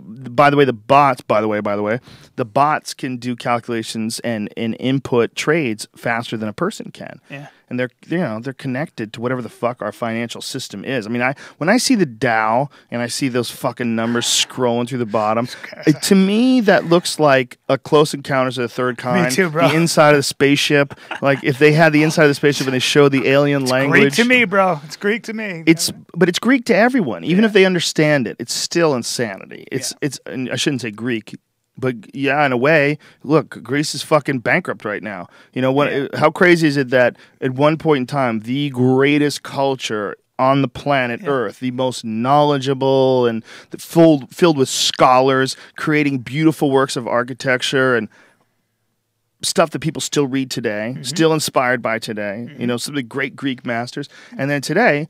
What's going on over there now? Nothing. The fucking whole thing's falling apart. It's Detroit. Yeah. It's Detroit, the country. Yeah. There's no money there. Yeah. It's a fucking wreck. The whole thing's going bankrupt. There's 80% unemployment rate or something crazy like that. It's just bananas. The whole thing's a fucking disaster.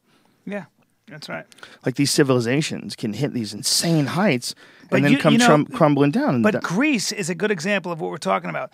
You talk about trends. There's also something called a tipping point. Shit happens. Things start happening. If you don't pay attention, things will cascade in a moment. So nobody in Greece thought that their system was going to collapse until it was too late. Right. And I say that's the same thing that can happen with your freedoms. I think that's the same thing if you're not careful, if you don't know, if you're not paying attention to who the real enemy is, or at least you don't make enough noise, or you're not paying attention to what's going on. That's the kind of stuff that can happen. Well, it's also individuals again looking out for themselves, trying to extract money.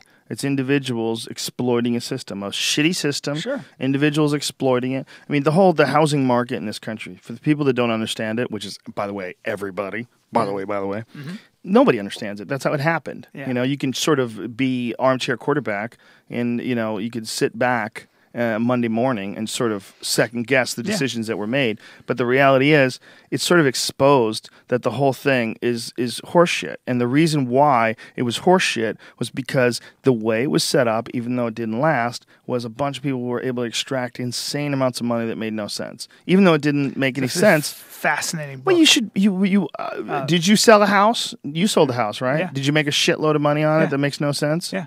I sold a house in the early 2000s, and I doubled the price of my house in like a couple of years. Yeah. That's ridiculous. There's no way that should have happened. I didn't do anything to that house. I mean, I fixed a few things, but I didn't like completely redo it or anything like that. And yet the housing prices went up so high that I could get 100% more than what I paid for. There's a book called The Big Short by Michael Lewis, and he basically traces how this all happened. And there was really two people, according to him in this book, and if I'm remembering, might have been one. There were really two people. One of whom has Asperger's syndrome. He was in San Jose, California, had a lazy eye, and was a true Asperger's syndrome, and basically 6 years before this, was looking at these mortgage-backed securities, these tranches, and actually breaking them down because he was obsessed with numbers and actually really knew how they worked, how derivatives and everything worked. And he was going, oh, wait a minute. These houses and these algorithms aren't reflecting real value. And this isn't making sense, yet they're bundling these mortgage-backed securities and selling them. And I don't think people are going to be able to pay their mortgages because this isn't making sense. And he was saying that 6-7 years before that and figured it out. And then there was another guy who is this dude who was a broker who did this, who I think hooked up with this guy and started looking at it. And he was like, this doesn't make any sense. This whole system is going to collapse. They were literally like trying to build Noah's Ark. And it's a great book called The Big Short, and he really does a great job of actually showing the key players who really saw this thing coming and were jumping up and down. Did you see And they were Inside Job? ridiculed for it. Yes, I did. I saw it. If you like Inside Job, read The Big Short because it's amazing. Or if you don't like to read, watch Inside Job. If you're not into- because it's amazing. And the guy confronts people. He confronts all these. Oh, yeah. It turns out not only was, Inside Job is really an apt name for it because not only was it a crazy, fucked up system that people were exploiting, the people that were passing their judgment and saying what is acceptable, what's not acceptable, would eventually get hired by these big banking companies. So what they would do is they would be professors at Harvard and they would be economics professors and they would analyze all these trends and they would our recommendation is that this is good and this is good as that. And all they were doing was giving people the green light to extract money, and then they would go work for those people and get these insane fucking jobs. Well, the that SEC. paid incredible the SEC. And so they looked at the trend of people like going from, from Harvard to the SEC and the SEC to some insane job where they would get fucking gazillions of dollars a year, and they go, everyone's corrupt. The whole thing's corrupt. And when this guy's like confronting these people in that movie, Inside Job, and they're like freaking out and reacting to him, it's pretty amazing. It is. It's pretty amazing movie. movie. Great documentary. And it will make you want to throw a hammer through your fucking TV. It will get you angry. The question it raises, though, is the incentive structure that was set up to blame, and how do you avoid? Because smart people are going to take advantage of a system that's broken. Yeah. So how then do you see? We all know that you're never going to control human behavior. I mean, it's going to be impossible. And when people see an opening, they're going to take it. Some people. So the idea then is, how do you create a system that doesn't reward that kind of behavior? That seems to be Is that the even biggest question. possible? Well, one of the ways that smart people will talk about is to say, you still have this guy James Rickard, who was on my show, said the problem with too big to fail, the 8 biggest banks in the country are bigger than ever. And what that means is that the U.S. government can't let them fail. They can behave very irresponsibly. I'm not saying they are right now, but they can if they wanted to behave very irresponsibly. And if they screw up again, we have to bail them out because they are the central nervous system of our financial structure. Yeah, but the crazy thing is that was all warned about a long ass time ago. The idea of a bank being too big to fail it's a refuted premise. Nothing's happened about it. It doesn't work. Nothing's happened about it. No, nothing. Nothing has happened. It's gotten worse in some ways. And what was my favorite part about it was when they were talking about the bonuses and that Obama was going to limit them to $500,000 because guys were still getting bonuses of millions and millions of dollars. Yeah. And they're like, well, they have to pay them because if they don't, these guys are going to go work for someone else. And I remember thinking, like, where are they going to work? They're going to work for who? How much money? How could you possibly get a bonus when your bank is folding? Yeah. Like, what is the bonus for? The answer to that, if you listen to a lot of people, is they go, guess what banks do? They don't live in a capitalist society, first of all. They call Obama a socialist. They're the biggest socialist on the planet. They have socialized their losses and privatized their gains. You lose, don't worry, the government will bail you out. You're too big to fail, buddy. All of them went out there with that. You guys talk about being capitalist. You guys went out there with, well, we failed. Somebody bail us out. But you privatize. You make all the money. You live in a private economy. You talk about the market system and the free market enterprise. Instead of bitching about this, stop for a second. And what would you do? What would I do? What would you do? You're going to be the king of the world. I'm going to allow you. You have an unlimited budget. First thing I would do is this: campaign finance reform. What does that mean? Take money out of politics. Why in the world? And again, I'm sorry to bring up another book, but don't go to a book. Go to the TED lecture and listen to it's called Republic Lost by Lawrence Lessig. And basically, here's how it goes. If you're a politician in this country, you are beholden to fundraisers. You spend all your time, 40% of your time, calling people you don't know for money because you're not getting elected otherwise. How do you solve that problem? Take money out of politics. There are ways to do it. I'm not going to sit here and tell you how. There are ways to do it where money doesn't play as big enough role, because now we are in an economy of influence. You cannot do business as a private corporation without having a pipeline to Washington. You can't. It takes 2 hours to get into Washington because 13,000 lobbyists are descending on that Capitol every fucking day. Okay, so as long as you create an economy of influence and you have corporations that are manipulating that massive structure, what do you think is the solution? Do you think the solution is the internet? Well, that's my second thing. There is an America that works, and that America that works is the kind of commerce that is going on the internet, eBay and all this other stuff. And the government hasn't yet gotten involved. That's still a wild frontier. And guess what? You and I, regular people, know how to do it. We don't need a bunch of licenses and government intervention. The internet works. It works. You can't have a bunch of things that are going to influence all of us happening behind closed doors. You just can't. Of course not. You can't. You're talking about the NSA now. Yeah, people need to know. Like, if there's environmental issues that are coming up and they're being debated inside some closed door where people are making deals, and those decisions that they're making could fuck us all up. That can't happen. No one should have that ability. No one should have that kind of power. Let me add a caveat, though, very quickly to that. There is something called secret deliberation. There's nothing wrong with it. And let me finish with this sentence. When if you look at the Supreme Court, when they come to a decision, they retire to a room, and it is a secret sort of deliberation. The media is not there because it requires lots of sober thought. It requires changing your mind. You can't have people listening and watching the process. Okay, but that's a very different thing. It is because the decision, exactly, because the decision finally is a public decision that still has to be that we contend with and we know about. Well, not only that, but when someone is in the Supreme Court, theoretically at least, they have the responsibility to adhere to the letter of the law. And anyone influencing that, anyone outside of the Supreme Court influencing that would be negative. So if it was wide open to the whole world to look at, then you got all these people influencing it and react to it, and their influence may affect the way the decision gets made.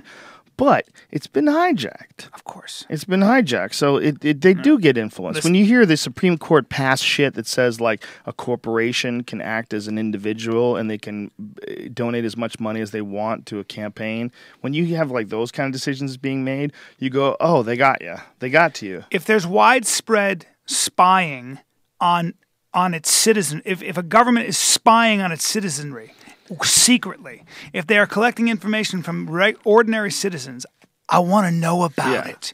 Let's have the debate publicly. Tell me if it's really that important to stop terrorism. Can we have a public debate? I want to know about it. What's going to happen to that Snowden dude? That's going to be... I think he's going to stay in Russia because we don't have an extradition treaty with them. Well, if he was smart, he would stay in Russia. I don't think the dude should come back. That's for fuck sure. I don't think he should come back. I think there should be a debate. I think there should be a debate, a real debate about what the hell is going on with the NSA and how we navigate this problem. But meanwhile, they're trying to not talk about it. Like, everyone wants to talk about the new royal baby. Everyone wants to talk about Andrew Weiner whipping his cock out. I know. Geraldo Rivera taking his shirt off. None of it matters, man. Meanwhile, drones are slamming into huts. Look, it's Thoreau said, "I see man everywhere striking at the branches of evil, while none are hitting the root." You got to know where the root starts, man. So you know what where the real enemy is. That's very important before you strike out. You got to know, and that takes some work. You got to earn that. And that's why I recommend the book Republic Lost, or at least go to TED.com and listen to Lawrence Lessig show you why we are losing our republic. He does a very good job about it. People argue with it. Sat next to a guy on a plane who was an editor at Newsweek who said he doesn't know what he's talking about, but I was very convinced, and it was very scary. Well, I think that the responsibility for running this entire society cannot rest in secret hands anymore. And I think the only way for society to progress the way the culture of human interaction has progressed since the internet, The only way for society to catch up is to take away power. They have to relinquish power. That it has to be done. That's the only way you're going to have a culture that is advancing commensurate with the amount of people that are advancing. Because otherwise you're going to have a bunch of people that are trying to control and steal resources and hold on to influence and hold on to power. And they're going to realize that there's fucking pounding at the gates everywhere. And they're not going to open up the gates. They're going to try to bolt them down more. And they're trying to scare people away from the gates. And that's what we're seeing now. What we're seeing now with things like going after these whistleblowers as if they were the most evil people in the world. Meanwhile, the government itself is responsible for thousands of people dying in drone attacks that were innocent. That's thousands of murders, and no one is getting in trouble for these accidental murders. Accidental, of course, but murders still. But yet, this Snowden guy is public enemy number one, and they're putting down planes with the president of Austria in them. They're diverting planes because they thought that he was going to Austria. They land with this fucking guy, and they're like, let me check your plane. And then he's like, what the fuck are you doing? Like, because they thought that Snowden was on this cat's plane. Amazing. I mean, they're taking planes out of the sky, royal planes from other countries. It's craziness. And why is it? Because this guy caught people doing shit that is illegal, immoral, and not wanted by any of the people that voted folks into power. If you had a vote today, should the NSA be able to look at everyone's email and everyone's fucking cell phone records? We'd all say no. 100%. If you didn't say no, you're a bitch. You're not an American. You're a fucking cunt, you fascist piece of shit. Right. You want any... But because here's the deal about the government. They're just people, okay? There is no government. There's a bunch of people that act as the government, but the reality of the government is they're just people. And if there was only two of them... And a lot of good people, by the way. I mean, you know. Imagine if there was only two government, and then you're the only population. There's two people in government, and you're the population, and they're telling you can't smoke weed, we're going to lock you in a cage. You would kill them. You would say, okay, well, I'm living with these people I'm going to have to kill because they're trying to stop me from doing a bunch of shit that doesn't have anything to do with them. The idea only becomes reasonable when you're governing 300 million people. Then it's okay to throw them in a cage if you catch them with a trunk full of heroin. But if we were on an island together and it was just you and me and I caught you doing heroin, I'd be like, dude, what are you doing? I wouldn't build a fucking bamboo cage and dig a hole and throw you in the bottom of it. The other issue is this. If you have a government where the people in it may be good people, but the only way to get ahead is by acting and behaving corrupt. That's the insidious thing. Let me give you an example of when you go to Capitol Hill and you are a politician and you're making $120,000 a year. You know what you are in? You're in grad school. You know what the big kahuna is? You know what you want to do? You want to work there for 6, 7, 8 years, and Lawrence Lexington does a good job of showing this. And then you want to go work on K Street for a lobbying firm making $500,000, $600,000, $700,000 a year. That's the goal. Government has become big business. Government has become a business unto itself. And it's just like any other business. It becomes competitive. People want to get ahead. The only way to get ahead is to make progress. The only way to make progress is to move forward. What's it doing right now? I got to move it further. The only way to make money is not by pulling back and having less war and less this and less that and less control. No, the way to make money inside this system is to keep it pushing forward. That's right. But I think it's going to lose its power. I don't think it's going to be a revolution. Yeah, as you talk, one of the things I was thinking about is I'm optimistic in the sense that I don't know how you can't control the truth. The internet is the access to information that people have has never been better in that sense. And we are developing our own autonomy in many ways. Look at you and I have a business that we run primarily through the internet. I mean, developing an audience, doing podcasts, all these kinds of things, going on the road. You can actually start becoming your own entity, your own sort of source of income, your own everything. And that's pretty new. I mean, so much of it is, owning your own business, branding yourself has never been easier in some ways. Never been easier. I would have never been able to do it before. And I was very fortunate enough to witness many different aspects of the birth of the internet. And one of the things that I got a chance to witness was I was there when the UFC existed only on the internet. Yeah. The UFC lost its ability to be on cable. They got banned from I cable. remember that. So the only way people knew about it is if you had DirecTV, which wasn't as popular back then as it is now. I mean, we're talking about the 1990s, the early 90s. And other than that, like you would hear about it on the internet. You would go on these like forums with your shitty ass modem, your 56K modem, like chunk, as it would like slowly like move its way down the page until you could download the website. And that's how I found out almost about all the events and different things that were going on. Like the mixedmartialarts.com. It used to be, I think it was submissionfighting.com, and then it was mixedmartialarts.com, and then it was MMA.tv, and then it's mixedmartialarts.com. And it became, what's that noise? Dialing. What is that? Oh, okay. Don't do that. Thanks. Yeah, that sound. I mean, those websites from back then, like doing that was the only way people communicated about information. If it wasn't for that, no one would have any idea that it was even still on anymore. Once you pull shit off cable, it's like it doesn't exist anymore. It's gone. Yeah. But because of people like, where the fuck did it go? What's going on? And so they would get online, and these communities sort of developed where people started talking about things online. So I got to see a sport from mixed martial arts literally go from almost dying to being partially revived to taking off, all primarily through the momentum of the internet. Yeah. Incredible. Yeah, this is a totally different world. Being a stand-up comic and being a musician or being, I mean, look at even like TV shows, House of Cards winning all these awards, man. It's strictly internet, Yeah. We're getting everything from, why wouldn't you? Well, Netflix is bringing back Arrested Development. Yeah, I know. How crazy is that? People are like, what the fuck? Why'd they cancel that show? I was just with Will Arnett in New York. He's been doing it. They got everybody together, and 10 years later, they're all doing it. There's so many people on Netflix now. And Netflix just announced they're going to start doing stand-up comedy specials. I did my first special on Netflix. You know what? One of my first specials. I'm thinking about it. Why not? Fucking great.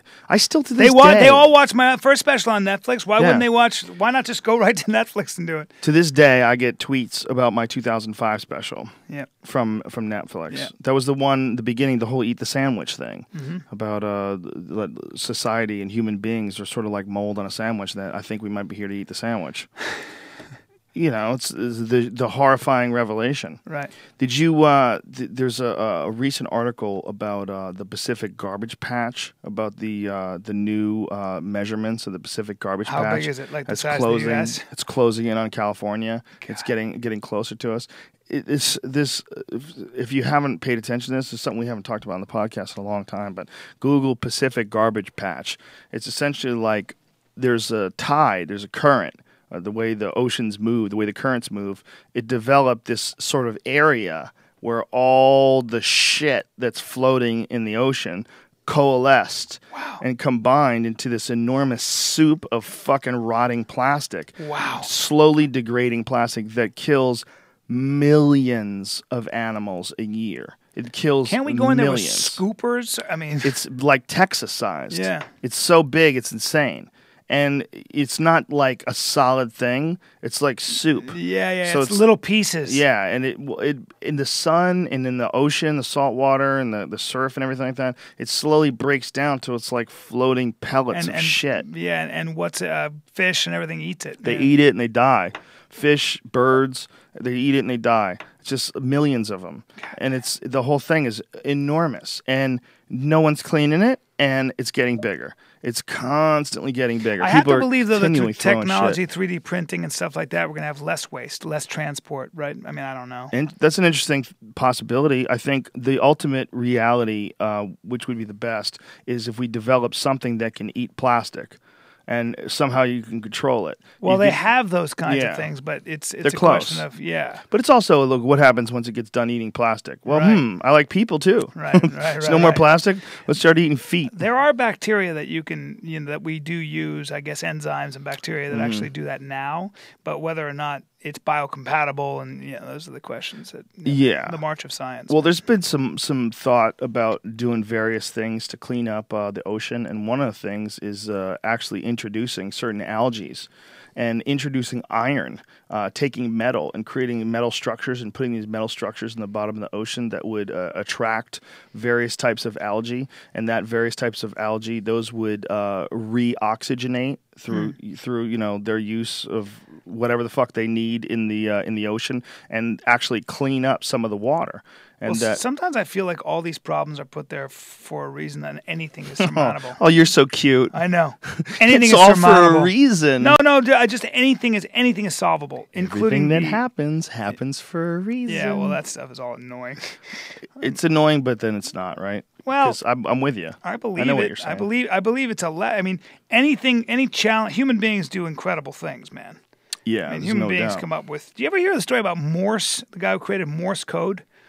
Like, that was the most revolutionary. It was the turning point in history. Right. Morse, because if you think about it, Alexander the Great, it was 1820 when it was invented, I think, when the first time they actually, I think it was 1819 or something, when the first time they actually had a 10-mile stretch of wire, and the guy was able to send a message. And before that, think about this, before that, the guy before 1815, he had to send a message the same exact way Alexander the Great did, either on horseback, either on foot, or either by boat. Okay? And when Morse code came out, and Morse was a guy who was a really, really successful painter. Okay? And he had nothing to do with electromagnetic fields or anything. He was a really successful painter. His wife, he gets a letter that his wife is very sick. He loved his wife in Connecticut. By the time he gets there, she's not only dead, she's been buried. And he said, there's got to be a way I can get information faster, because it killed him. It was this tragedy. 7 years later, he's on a boat.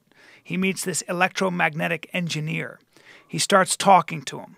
He gets fascinated with the idea that maybe I can come up with a way to use electromagnetic fields to send a message.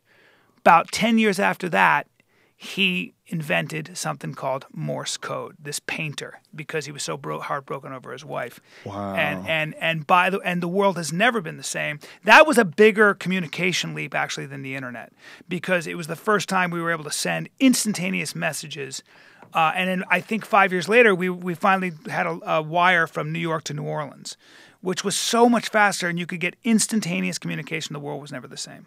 And, of course, we built on that.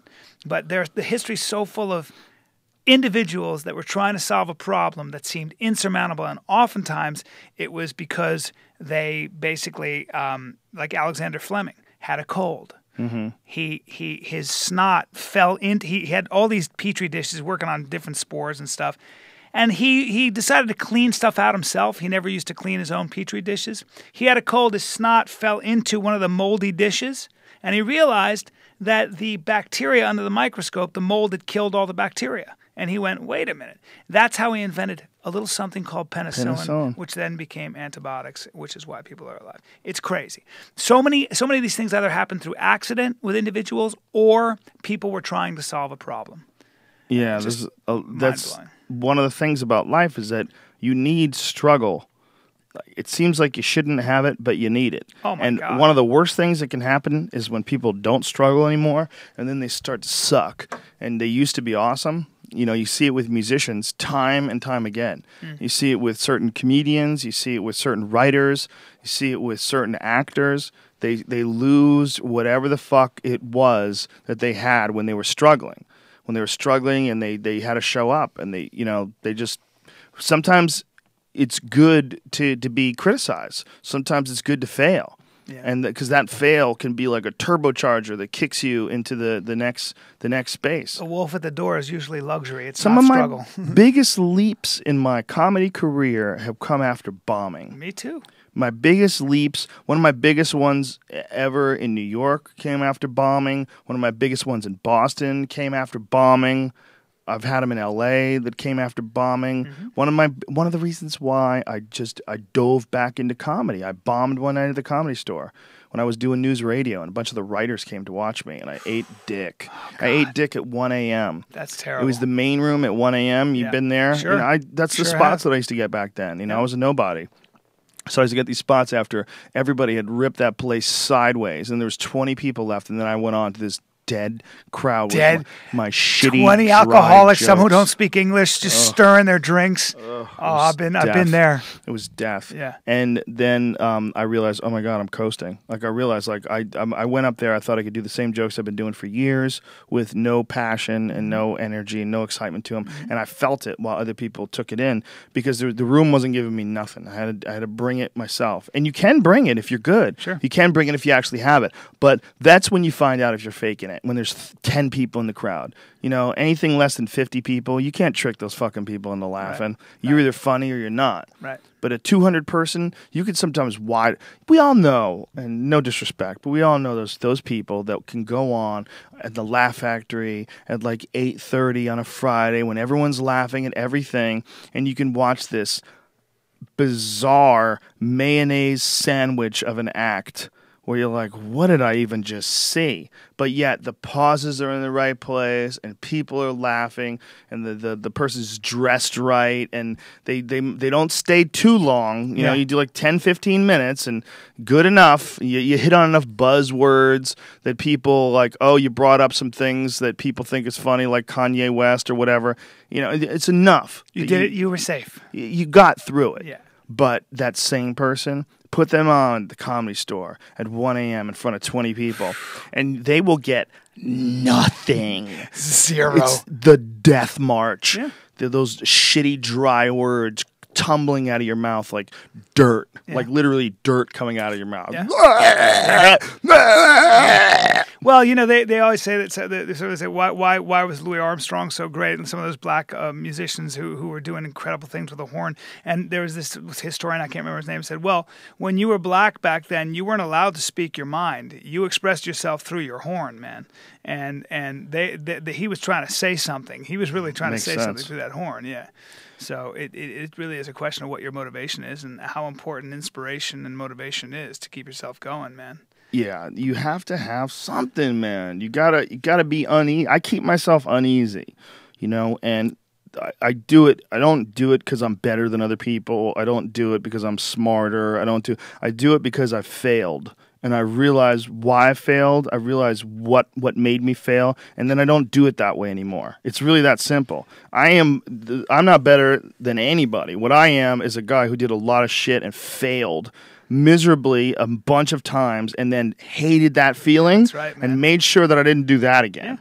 So the only reason why I keep myself uncomfortable now is out of sheer terror.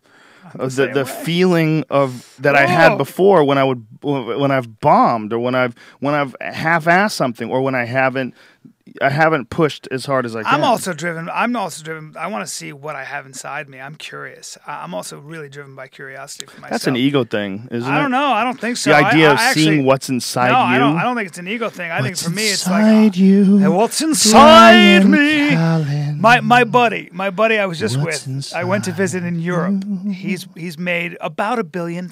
Went to college with him, and I'm not kidding when I say that. He's got the craziest house. And I said, "What drives you, man?" I said, "You own the 2 fastest growing banks in Europe.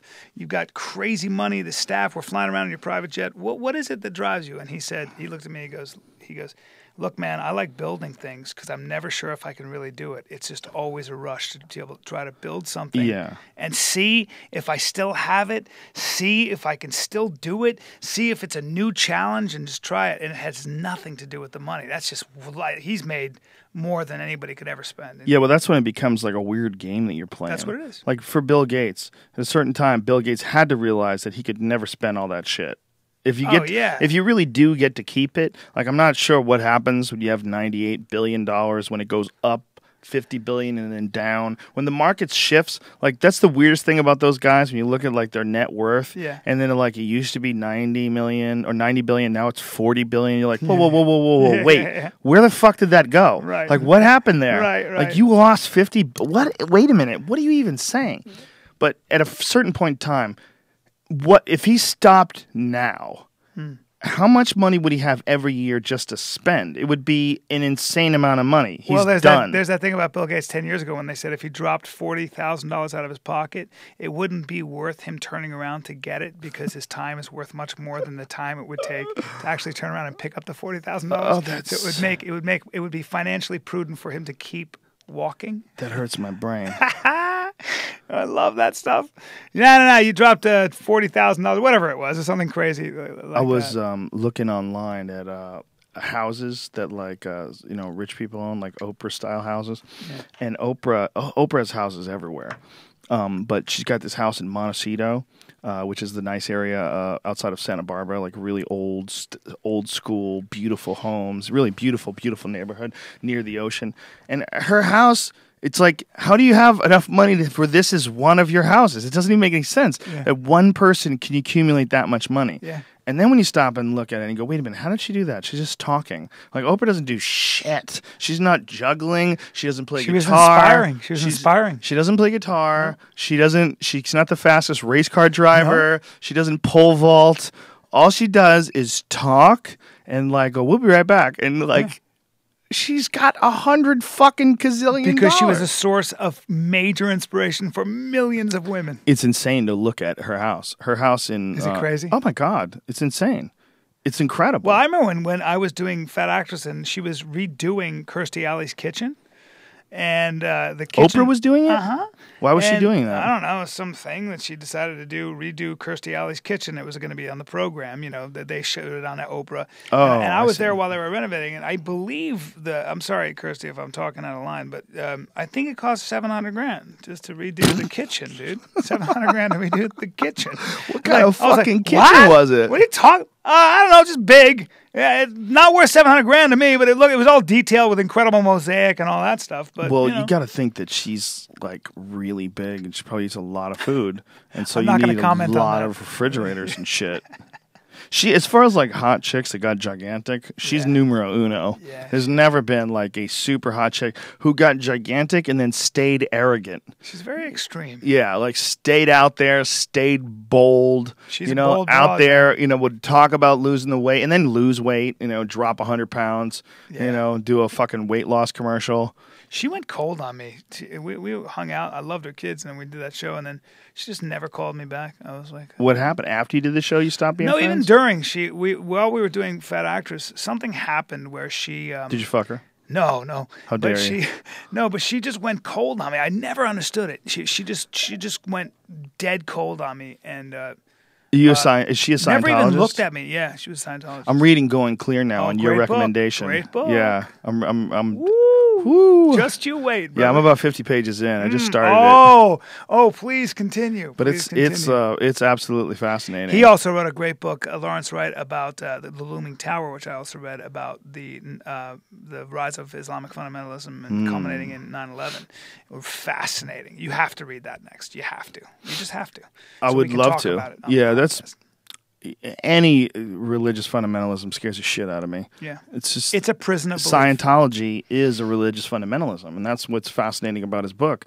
Religious fundamentalism has nothing to do with the truth. It has nothing to do with some ancient shit that God told people. Right. It has to do with another possibility of the human existence. Just like we were talking about a car, that a car has a bunch of shit it can do. It can hit the brakes, you could corner at 1G, you can accelerate to 60 in 5 seconds. It has all these things that it can do. Well, it can also fall into a cult. That's what a person can do. Like this, all the shit that a person can do. A person can make coffee, a person can use a computer, a person can have sex and make a baby. Oh, they can also fall into a cult.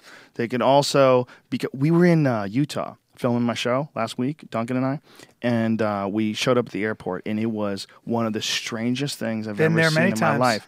They had these people that were returning from missions, and they were elders. They called them elders in the church. And they had all the people there with signs, right? Screaming like they're rock stars. Yep. I mean, high-pitched cheers and screaming, and with these giant signs that say, "Welcome home, Elder Richardson. It's Welcome home, Elder White." Yeah. My parents live in Park City, so I see it. Yeah. That's where we went. Yeah. We went to Park City. We ate at Park City, and then we did our thing, which was about 2 hours outside of that, which is God's country, man. Just fucking Beautiful. And Park City, I'd only been there in the winter. My parents have a great house. We went skiing there once in the winter, and it was beautiful. But then we went there in the summer, and they told me that what's even better than skiing is you take the lifts. The lifts operate all year round. Yeah. You take the lifts, and you take a mountain bike down those hills, those perfect ski hills. They say it's insane because you got brakes now. Yeah. So you can go fucking you're driving a bike down those hills. It's supposed to be amazing. It's incredible. You don't have to drive up. You take the fucking the lift back up. Done it. Oh, have you done it with a dirt bike? No, A mountain bike? Not a mountain bike. It's supposed to be amazing. It's supposed to be even more fun than skiing, which sounds crazy. But the area there, it's so goddamn gorgeous, man. I've been hiking up there. It's so gorgeous. I leave my parents' house and just go hiking, and I do it alone. It's incredible. It almost doesn't bother me that all these fucking people are crazy religious. Well, in there. Park City, there aren't a lot of Mormons. No, they're not. It's Salt Lake, but you got to land in Salt Lake, and that's where you see. Hey, but listen, they're nice people. I was going to say they're very nice people. They're They keep a nice. very clean state. I got no problem with Mormons. I never got beat up by a Mormon. I have some friends that were Mormons. We were friends with them when they were Mormons, and they eventually bailed. It's really kind of interesting to watch them bail on being a Mormon. Because they got to a certain point in their life where they're like, what the fuck are we doing? Which is really interesting to see when people hit like 40 and then they start doing that.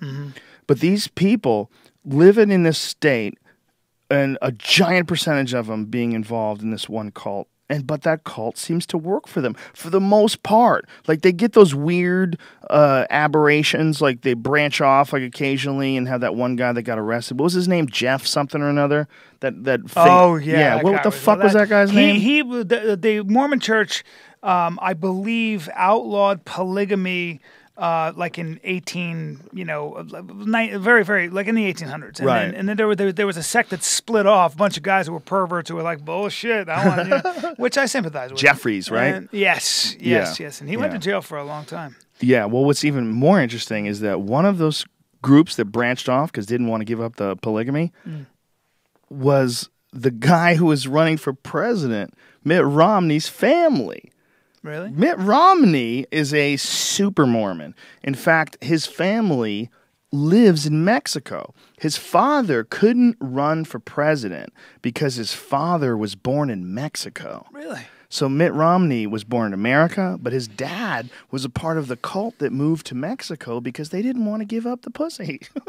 So they have these. It used to be. I might just vote for Mitt Romney next back time. before there were cars.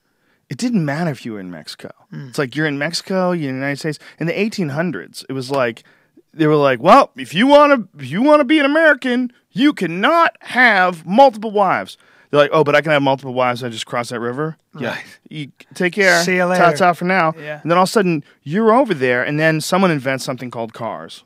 Well, the whole world changes because now people are moving back and forth, and it's real easy to do so. And then you realize, oh, shit, there's a wall between me and the most prosperous area, and it's right over there. And then the area around you becomes filled with people that are involved in something called the drug war. And then you're fucked. So now his family that lives in Mexico, they're armed to the teeth. Really? They live in giant compounds. Where'd you see all everybody. this? This is all Vice. Vice.com, man. Wow. My friend Shane Smith told me about this. This is the first time I heard about it. And then there's multiple articles confirming this. This is not Vice is a very interesting phenomenon. They're badass. Yeah. And it's not like they're, this is speculation and theory. No, this is real. I mean, Vice people goes have in gone there and there. they look at it, yeah. Well, not just Vice. Many people have documented these Mormon cults in Mexico. And there's some serious conflict with the drug lords in Mexico. They kidnap them because kidnapping is a huge source of income in like Mexico City and a lot of places as far as like crime. Kidnapping people is a big deal to the point where they tell you don't drive around in a bulletproof nice car. I know. But bulletproof cars specifically because they target those. Because they figure you have money. Yes, because what's in there? Some money? What's in there? You hiding something? Is there a jewel of a person in there that I can sell? And so they were doing that It's a whole economy. with the families, like these cults that were living in these giant compounds. There's like several families that moved to Mexico, and Mitt Romney's family was a part of that. I'd get out of there. Yeah, you think? Yeah. Yeah, that's one of the weirdest aspects of society in the year 2013 is that we are connected to one of the most dangerous areas in the world. Juarez, Mexico is one of the most dangerous spots to be a human being and live in the world. More dangerous, in fact, than Iraq was. More Well, I think people. that's where the Zetas came out of, and I think they've been I think they've been kind of they've been kind of brought under control. I don't know. The issue is that the economy of Mexico and the power structure, the entrenched power structure itself, relies on the drug economy. From what I and the understand. corruption just completely out of control. Yeah. I mean, the cops. And by the way, their neighbors, the United States, are the biggest consumers of that product. So, as long as there is a demand, they're going to supply it, and but don't legalize it. Don't legalize it. We got 52,000 body bags and counting, I think, in Mexico since this shit happened. Mexico has silently decriminalized drugs. Well, I don't blame them, and I'll tell you why. 'Cause they've been the ones bearing the brunt with real tragedy in their bodies and their children and their neighborhoods. They're the ones who've been dealing with this. Yeah. We've been the ones consuming it. And it's got, so yet again, if people want to do something, they're going to do it. Stop trying to control people's behavior. Yeah, they decriminalized everything in 2009 to try to slow everything down. It's very rarely talked about. Like when we talk about didn't know that, actually. decriminalization. I'm interested in hearing that, but I heard a little of it. Well, when people talk about decriminalization, the example they always give is Portugal. Because Portugal did essentially the same thing. They made all drugs legal. They decriminalized everything. You can't sell them, but you can possess them. If you get caught, they give you treatment. No one goes to jail. Well, when Portugal did that, their fucking rates of addiction dropped. Their rates of crime dropped. But let me ask you this. When and you know more about it than I do, weed, for all intents and purposes, in Colorado, for example, is legal. But that's the state. That's a statutory law. It is still not a federal law. Exactly. So the Fed can come in and actually Anytime. technically close those repositories down and all that, right? Okay. Yes. Not only that, even the medical drug, like the idea of medical marijuana, the federal government does not recognize the fact that it's even a medicine. So the federal government, the reason why marijuana is a Schedule I substance is not because it's the most dangerous, because if it was based on proof that it would be impossible to put marijuana in Schedule I. But they can put marijuana in Schedule I because Schedule I means has no medicinal value that's recognized by the state, by the federal government. So because of the fact they put it in a Schedule I, then it refutes all the medical marijuana clinics. Because you can have medical cocaine, you can have medical. There's applications for opiates, like pills. Those are all legal, like so you can Novocaine sell those. Is actually a cocaine derivative. Lidocaine, yes. Lidocaine, yeah. And how about opiates? Morphine. Yeah, and OxyContins, all that stuff. Those are pills. You could buy those. You can ask your doctor for Vicodins, and they will give them to you if you're in pain. Those are drugs, okay? Yeah. But the federal government can't stop your doctor from prescribing those because they're Schedule II. So cocaine and heroin are both Schedule II drugs because they have medical applications, whereas they try to pretend that marijuana doesn't. And that way, they can stop medical marijuana from starting because it's a plant as opposed to a medicine. For glaucoma and things, it helps. Doesn't matter. Doesn't matter. They've proved it till the cows come home. Right. It's not based on like logic, reason, or something being fair and ethical. It's based entirely on money. Entirely on money. Yeah. And that's so there's money. Argument. There's more money in enforcing marijuana laws, keeping people in jail than there is in. I'll do you one better. There's an economy based on enforcing marijuana laws.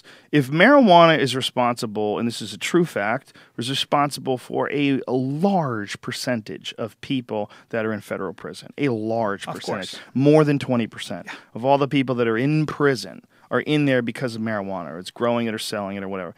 If that's the case, all those people get out. All those people now would not get put in prison in the future. No one would get put in prison that did those things. And now so they could go home and raise their own children? Prisons will shrink. There will be less people in the prisons. There will be less prison guards. Prison guard unions do not want that. So prison guard unions campaign and use their money and their finances to lobby heavily to make sure that marijuana laws stay in place. Once again, an example of how Washington has become an economy of influence. Once again, why you got to know how the system works and the injustices it creates. When a special interest group can affect other people's lives because there's an economic advantage in it, even if it's an immoral law. I don't think anybody has an argument with it. Right. The argument with you, rather. The argument is the question, rather, becomes how do you stop that from happening? take money out of politics. Yeah, but who the There are ways to do it. There are ways to do it. It's not easy. It's like taking that plastic out of the bin of the ocean. It's essentially the same problem. Lawrence Lessig has ideas, and a lot of who other the people hell is do. that guy, and how can they kill him? His Mercedes is going to go right into a tree at 100 miles an hour like Michael Hastings, not hitting the brakes. Right. Do you know about that? No. You don't know about that? No. You don't know about Michael Hastings? No. Wow. You're a weird guy, man. You know about some strange shit, but you don't know about some things. Sometimes things are like in the public consciousness that you're completely blissfully unaware of. Yeah. The Michael Hastings conspiracy is he's a journalist for the Rolling Stone, 33 years old, cocky fuck, getting people's faces on television about generals and stuff, about what they're doing, and you guys are doing this and that. Exposes a bunch of shit, gets people in trouble. He's doing an article about the CIA, okay? His car drives into a tree. This is after he told everybody the FBI is investigating him and his family, and if anybody gets contacted by the FBI, just get a lawyer. Like he's saying all this stuff like publicly. His car goes 100 miles an hour without ever hitting the brakes right into a tree. Okay, he bursts into flames and dies. Okay, no, doesn't hit the brakes. It's 4 o'clock in the morning. Drives straight into a tree. They take his body, cremate it against the wishes of his family. Then, the former security advisor, I think it was a security advisor to Clinton and Herbert Walker Bush, he comes out and says that it's possible to take over a modern car today, including manipulate the steering, the brakes, and the computer. Yes. So he says you can turn your car into a drone. Jesus. And remote control a car. Jesus. And suicide someone with it. And so this guy, who is spending all of his time and all of his effort, very high profile, trying to take out the people in the world that are the best at killing people, all of a sudden drives his car 100 miles an hour into a tree, doesn't hit the brakes once. And even people that aren't inclined to subscribe to conspiracy theories just go, wait a minute, what the fuck? I've had some people they're very serious folks, okay? And they've sent me messages just saying, okay, what the fuck is this? Like, I'm not about the Hastings So thing? many people have written this message. I'm not a conspiracy theorist, but... Sure. ...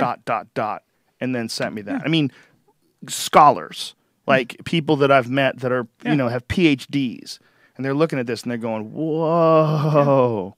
He exposed some crazy shit. It's not that far-fetched to believe that there are people in power that will kill you if you're threatening their position.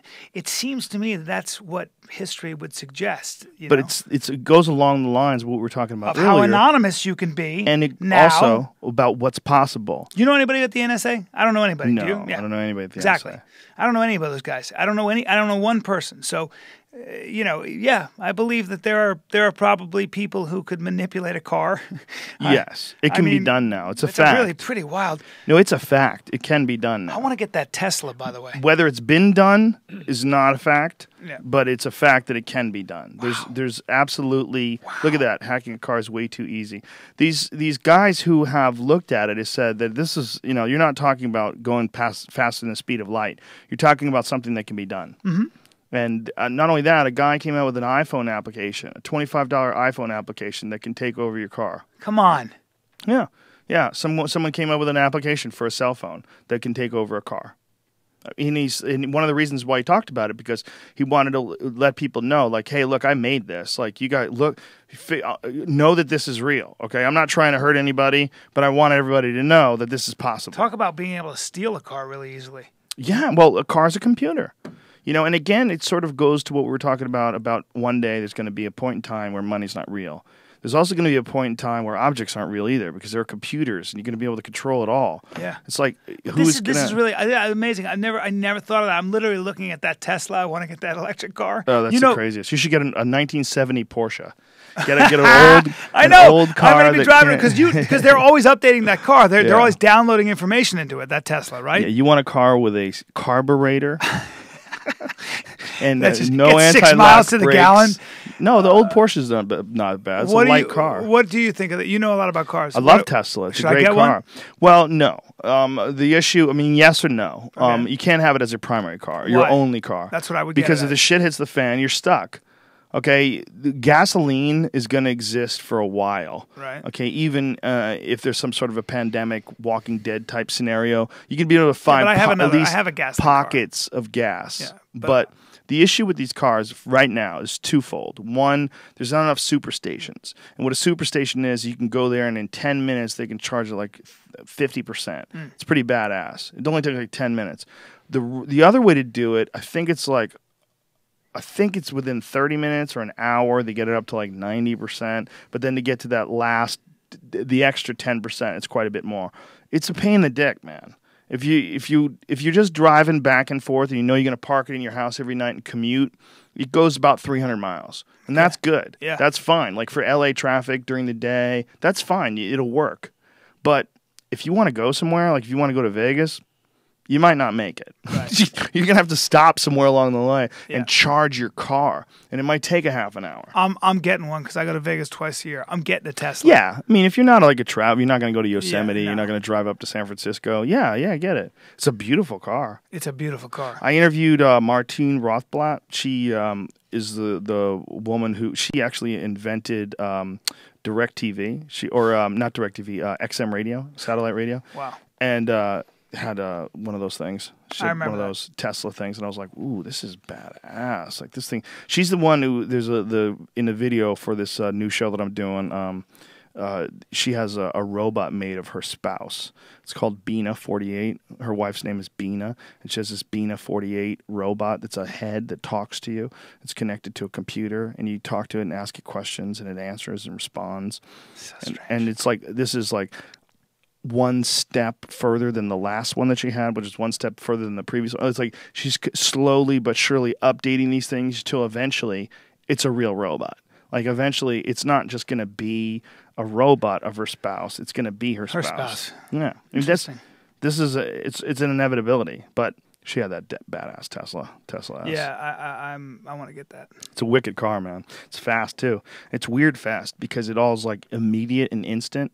It's like there's no gears. How long until the other car companies come along and have their version of the Tesla? Because I think it's selling really well. Pretty Why sure wouldn't you get they it? would, Yeah. for sure. What Tesla figured out was how to make a car that's electric doesn't look like a piece of shit. Right. They were the first ones with that. It's a badass car. I'm not even in cars. You know me. I drive know. the lamest cars. I actually want one. Well, that sports car they have too is wicked. That thing is fast. Yeah, but it's really rear weight biased because of all the lithium ion batteries in the trunk. There's a lot of weight in the rear. That's it. That sentence right there is a guy who knows cars. It's very weight biased. The lithium battery. I'm like, oh yeah, all right. Well, Porsches are rear balanced for the most part, except for the Caymans and Boxsters, which are actually the better designed cars. They're in a really tricky situation because the 911, since the beginning, when they first designed it, they designed it with an engine that's hung out behind the rear wheels. Nobody else does that. There's not another car that does that. Everybody else does either a mid-engine format, which means that the Or one engine in the is front. in front of the wheels, or it means it's in front of the front wheels. Yeah, which allows, the weight in the front. That's a good 50-50 distribution way. Have the front engine car. That's why like the Lexus LFA, that super fast, crazy, hyped up Lexus, that was a front engine car. The Corvette ZR1, that's a front engine car. But a lot of the exotics like Ferrari, mid-engine, the NSX, the Acura NSX, that was a mid-engine car for balance issues, just like the Cayman and the Boxster. But Porsche keeps their engine out back still. So they have to like engineer all these ways to avoid what's called lift throttle oversteer because of the fact that you have this weight in the back as you're going around a corner. If you let off the brakes, your front end comes up and then the ass end goes forward and spins. Yeah. So you have to keep the front end down. So you have to keep accelerating into a corner because you got this massive pendulum behind you. Yeah, that's a problem. So if you know how to use it, it's wicked. Yeah. So if you know how to use it, you actually know how to accelerate at corners better. You know how to like judge it and gauge it. But not in that fucking Tesla. No. Okay, you got a bunch of batteries back there and little skinny ass tires. Yeah. Doesn't have like like if you look at a Porsche like that, my GT3, the RS, those tires are like 15 inches wide. They're fucking giant in the back. That is that's the car you have out there. That's a race car. Yeah, it is. But that's the point. Is like it's designed. It knows how to deal with this rear weight. I don't think the Tesla is that sporty as far as like. I think there's actually been tests. I think Chris Harris, who's one of my favorite automotive journalists, does a lot of cool videos on cars. cars. They took a Tesla around a track and it was like fucking sliding all over the place. Yeah. Well, I don't try. But I mean, what are you doing? You going on a track or are you just driving it around town? No, I'm just gonna drive around town. And you're not even looking at that one. You're not looking at the little sports car one. I'm You're looking at the big one. Yeah, the big one's beautiful. Yeah. But there's only them, and then there's the Karma, the Fisker Karma. But I think they went out of business. I think they did. Yeah. Do you know what happened with them? No. Listen to this. They had a gang of them parked on the docks when Hurricane Sandy hit, and the water came up really high, and it flooded the docks. And so these cars got flooded, and they exploded. They started exploding. And then they realized, oh, you just got this massive electrical power source, and water gets on it, and it explodes. Well, good thing we found out through Hurricane Sandy. Because I can just see Instead of driving through standing water. It's raining. Yeah. You could be driving through standing water, and your fucking car would explode. Look at that. Crazy. Those cars, they burnt to the ground. Wow. Yeah, they exploded and burst. I think it was like 15 cars or something crazy like that. Does it say in the article how many cars? They lost a shitload of them. They all got wet and exploded. I have an speaking of explosive. Watch how I change it. I have an explosive new show coming out. No, not that. But 16. I will be at the Schaumburg Improv. No, but here's my question: Rory McDonald, Jake Ellenberger. That's this weekend, son. What's your call? Chaos. That's my call. Who the hell knows? Wicked. Those are two pit bulls, man. Yeah. Those are two elite of the elite. Yeah. Ellenberger has a lot more experience with high level competition, though. He's fought Nate Marquardt, all kinds of guys. Oh, yeah, he's knocked Nate Marquardt silly. Yeah. You know, I mean, he's a beast. Jake Ellenberger is a fucking beast. Knocked out Jake Shields. Ellenberger is a motherfucker, man. He hits hard. He's fast as shit. And the way he took out Nate Marquardt opened up a lot of people's eyes. He's real dangerous. How did he do that? I mean, Nate's such good a question. killer. It's a real good question, especially when you look at Nate's previous fight. Well, the previous fight was not a good one. He fought Tarek Safadine and lost his title, got leg kicked.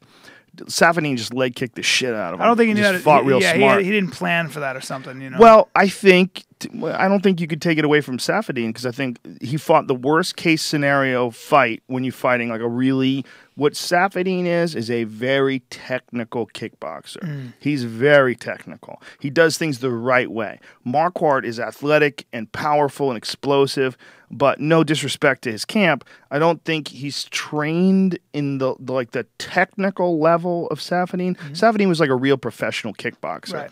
And his Muay Thai, his kickboxing is very much on point. And if you think you could eat leg kicks from a guy like that, you're mistaken. And there's a lot of guys that are real good, that especially Marquardt coming off of that fight with Tyron Woodley. And Tyron Woodley's a motherfucker, right? Yep. So he knocks out Tyron Woodley with this video game combination of punches that looks just spectacular. He's on top of the world. He thinks he's the crusher at 170. He's going to beat everyone's ass. And how is Safadine going to fuck with him? Sure. Well, Safadine just starts kicking that leg, man. Slowly but surely. Frankie in a Edgar, fight. when he fought Jose Aldo, I remember watching, and I was there.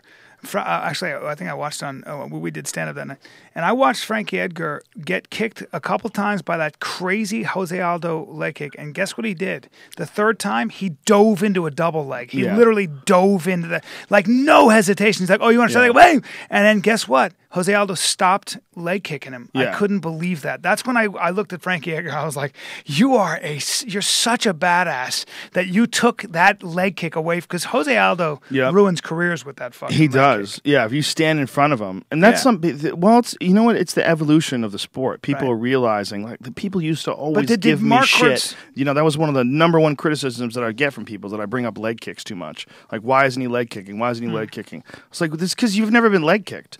If you've been leg kicked correctly, like, we're starting to see it slowly but surely, all these various techniques entering into MMA. Like, we didn't see nearly as many head kicks in the past. Like, the early days of MMA, it was very rare. But now people are wheel kicking people and knocking people out. This is stuff that I've been calling for like the longest time. And it's not because I'm just, you know, looking for some unrealistic aspect of the sport to emerge. No, it's because they're super effective. So you get like a guy like Aldo that shows that, like in the fight with Uriah Faber, perfect example. Uriah Faber, if you never followed it, for like weeks after that fight, he was fucked. I talked to him leg about was it. twice the size. He told me he was going to faint. Up. He told me, I thought I was going to faint. Yeah. It was so, it hurt so badly. I thought I was going to faint in the ring. That's Yeah. in the cage. I'm It sorry, shows you how Ryan, tough if that kid is. yeah, he's so tough. Yeah, he's an animal. I don't know if that's exactly what he said. But we talked about it, and that's, I think he used the word faint, and I was like, that's a warrior. That dude. Well, a lot of people would have quit. Oh, A Uriah Faber. lot You know, of people Uriah would quit. Faber, by the way, I make an argument. He broke both his hands on Mike Brown's head and kept fighting and was using his Did elbows. it by the toughest- second round. He's the toughest Yeah. son of a bitch. He had to fight rounds 3, 4, and 5 with 2 broken He's hands. such a badass. Yeah, he's a such beast. What a beast. And Mike Brown's a fucking beast. Oh, Mike so imagine Brown's a being stuck monster. in that guy. This is after the guy knocks you senseless Oh. and takes your title in the previous fight. forget it. And then you got to fight the next fight with him with 2 broken hands. Good luck. Yeah, look, it's a tough man sport. But son. so Ellenberger and Roy McDonald. Roy McDonald's a He's a bad big boy, motherfucker, too. dude. He's a bad motherfucker. He's super technical. He's super technical and driven, and he's psycho. Yeah, he is, isn't he? Yeah, Roy McDonald definitely has a screw loose. He gets in this cage and he just stares. Hey, Like he's real, man. That's what he is. He's the real deal. He's a fucking killer. He's coming to get you. He's It's a not- killer. He's a killer. Yeah, they ain't playing no games. And he might not get you if you might be able to get him, but he's gonna get better. If you do get him, he's gonna go back to the drawing board and come back better. I mean, he's been got before by like Carlos Condit. Carlos Condit beat him and stopped when him he was younger, too. Yep, when he was younger, and guess what? He came back after that and was even scarier. And he calls out Carlos Condit. He's like his lips are trembling and shit when he talks about Condit, and you're like, oh Jesus, That's another guy I have tremendous respect for, Carlos Condit. Condit. He's a beast. I think Yeah, he's so a good. beast. He's so good. Yeah, the He's- George St. Pierre fight, man. He almost got him. He Hit him with never that head kick. he never loses his composure, man. Condit is very special. He's a tough very as shit. special He's fighter, tough as man. nails, and he's always in shape. Ugh. Like 5-round conditioning shape. The kid's just Stud. yeah. Built like a tennis bro. Yeah, he's not like the most athletic guy. He doesn't move the quickest. He doesn't have the most power. He's just an animal. Smart. He's a Yep, smart fighter. Never loses his cool. Tough as shit. Yeah. But that Roy McDonald kid, that cat's he's no joke. This is the first time he's fought a guy like Ellenberger, though. I mean, you got to think he beat the most impressive victories of his career, whether it's Nate Diaz. Nate is essentially a 155-pounder. Yeah. Or BJ Penn. BJ Penn was not just a 155-pounder. No, he's a 155. He was the 155 champion. No, he I had know a that. hard I'm time saying- I'm making saying that he weight. could probably suck no, down. No? No?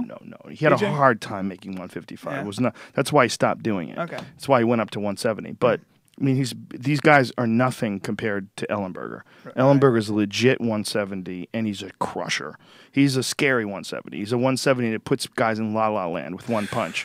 So it's a really interesting fight. Very interesting. And what's really crazy is, although Ellenberger has definitely fought like the higher competition at 170, Rory's actually ranked higher than him by a lot of people, and is the favorite coming into this fight just based on talent alone. Yeah. Based on people watching him take apart guys like Che Mills, take apart BJ Penn. He's also like GSP's training partner, and I believe Not anymore, by I was the going to way. say, correct me if I'm wrong. Yeah. He said he would fight GSP, I believe, right? I think they stopped training together. Yeah, because he kind of alluded to the fact that he would be willing to fight GSP. I shouldn't say this until I talk to both of them or either one of them, because I haven't talked to them about this. But what I've read recently is that he's been training on like the other side of the gym.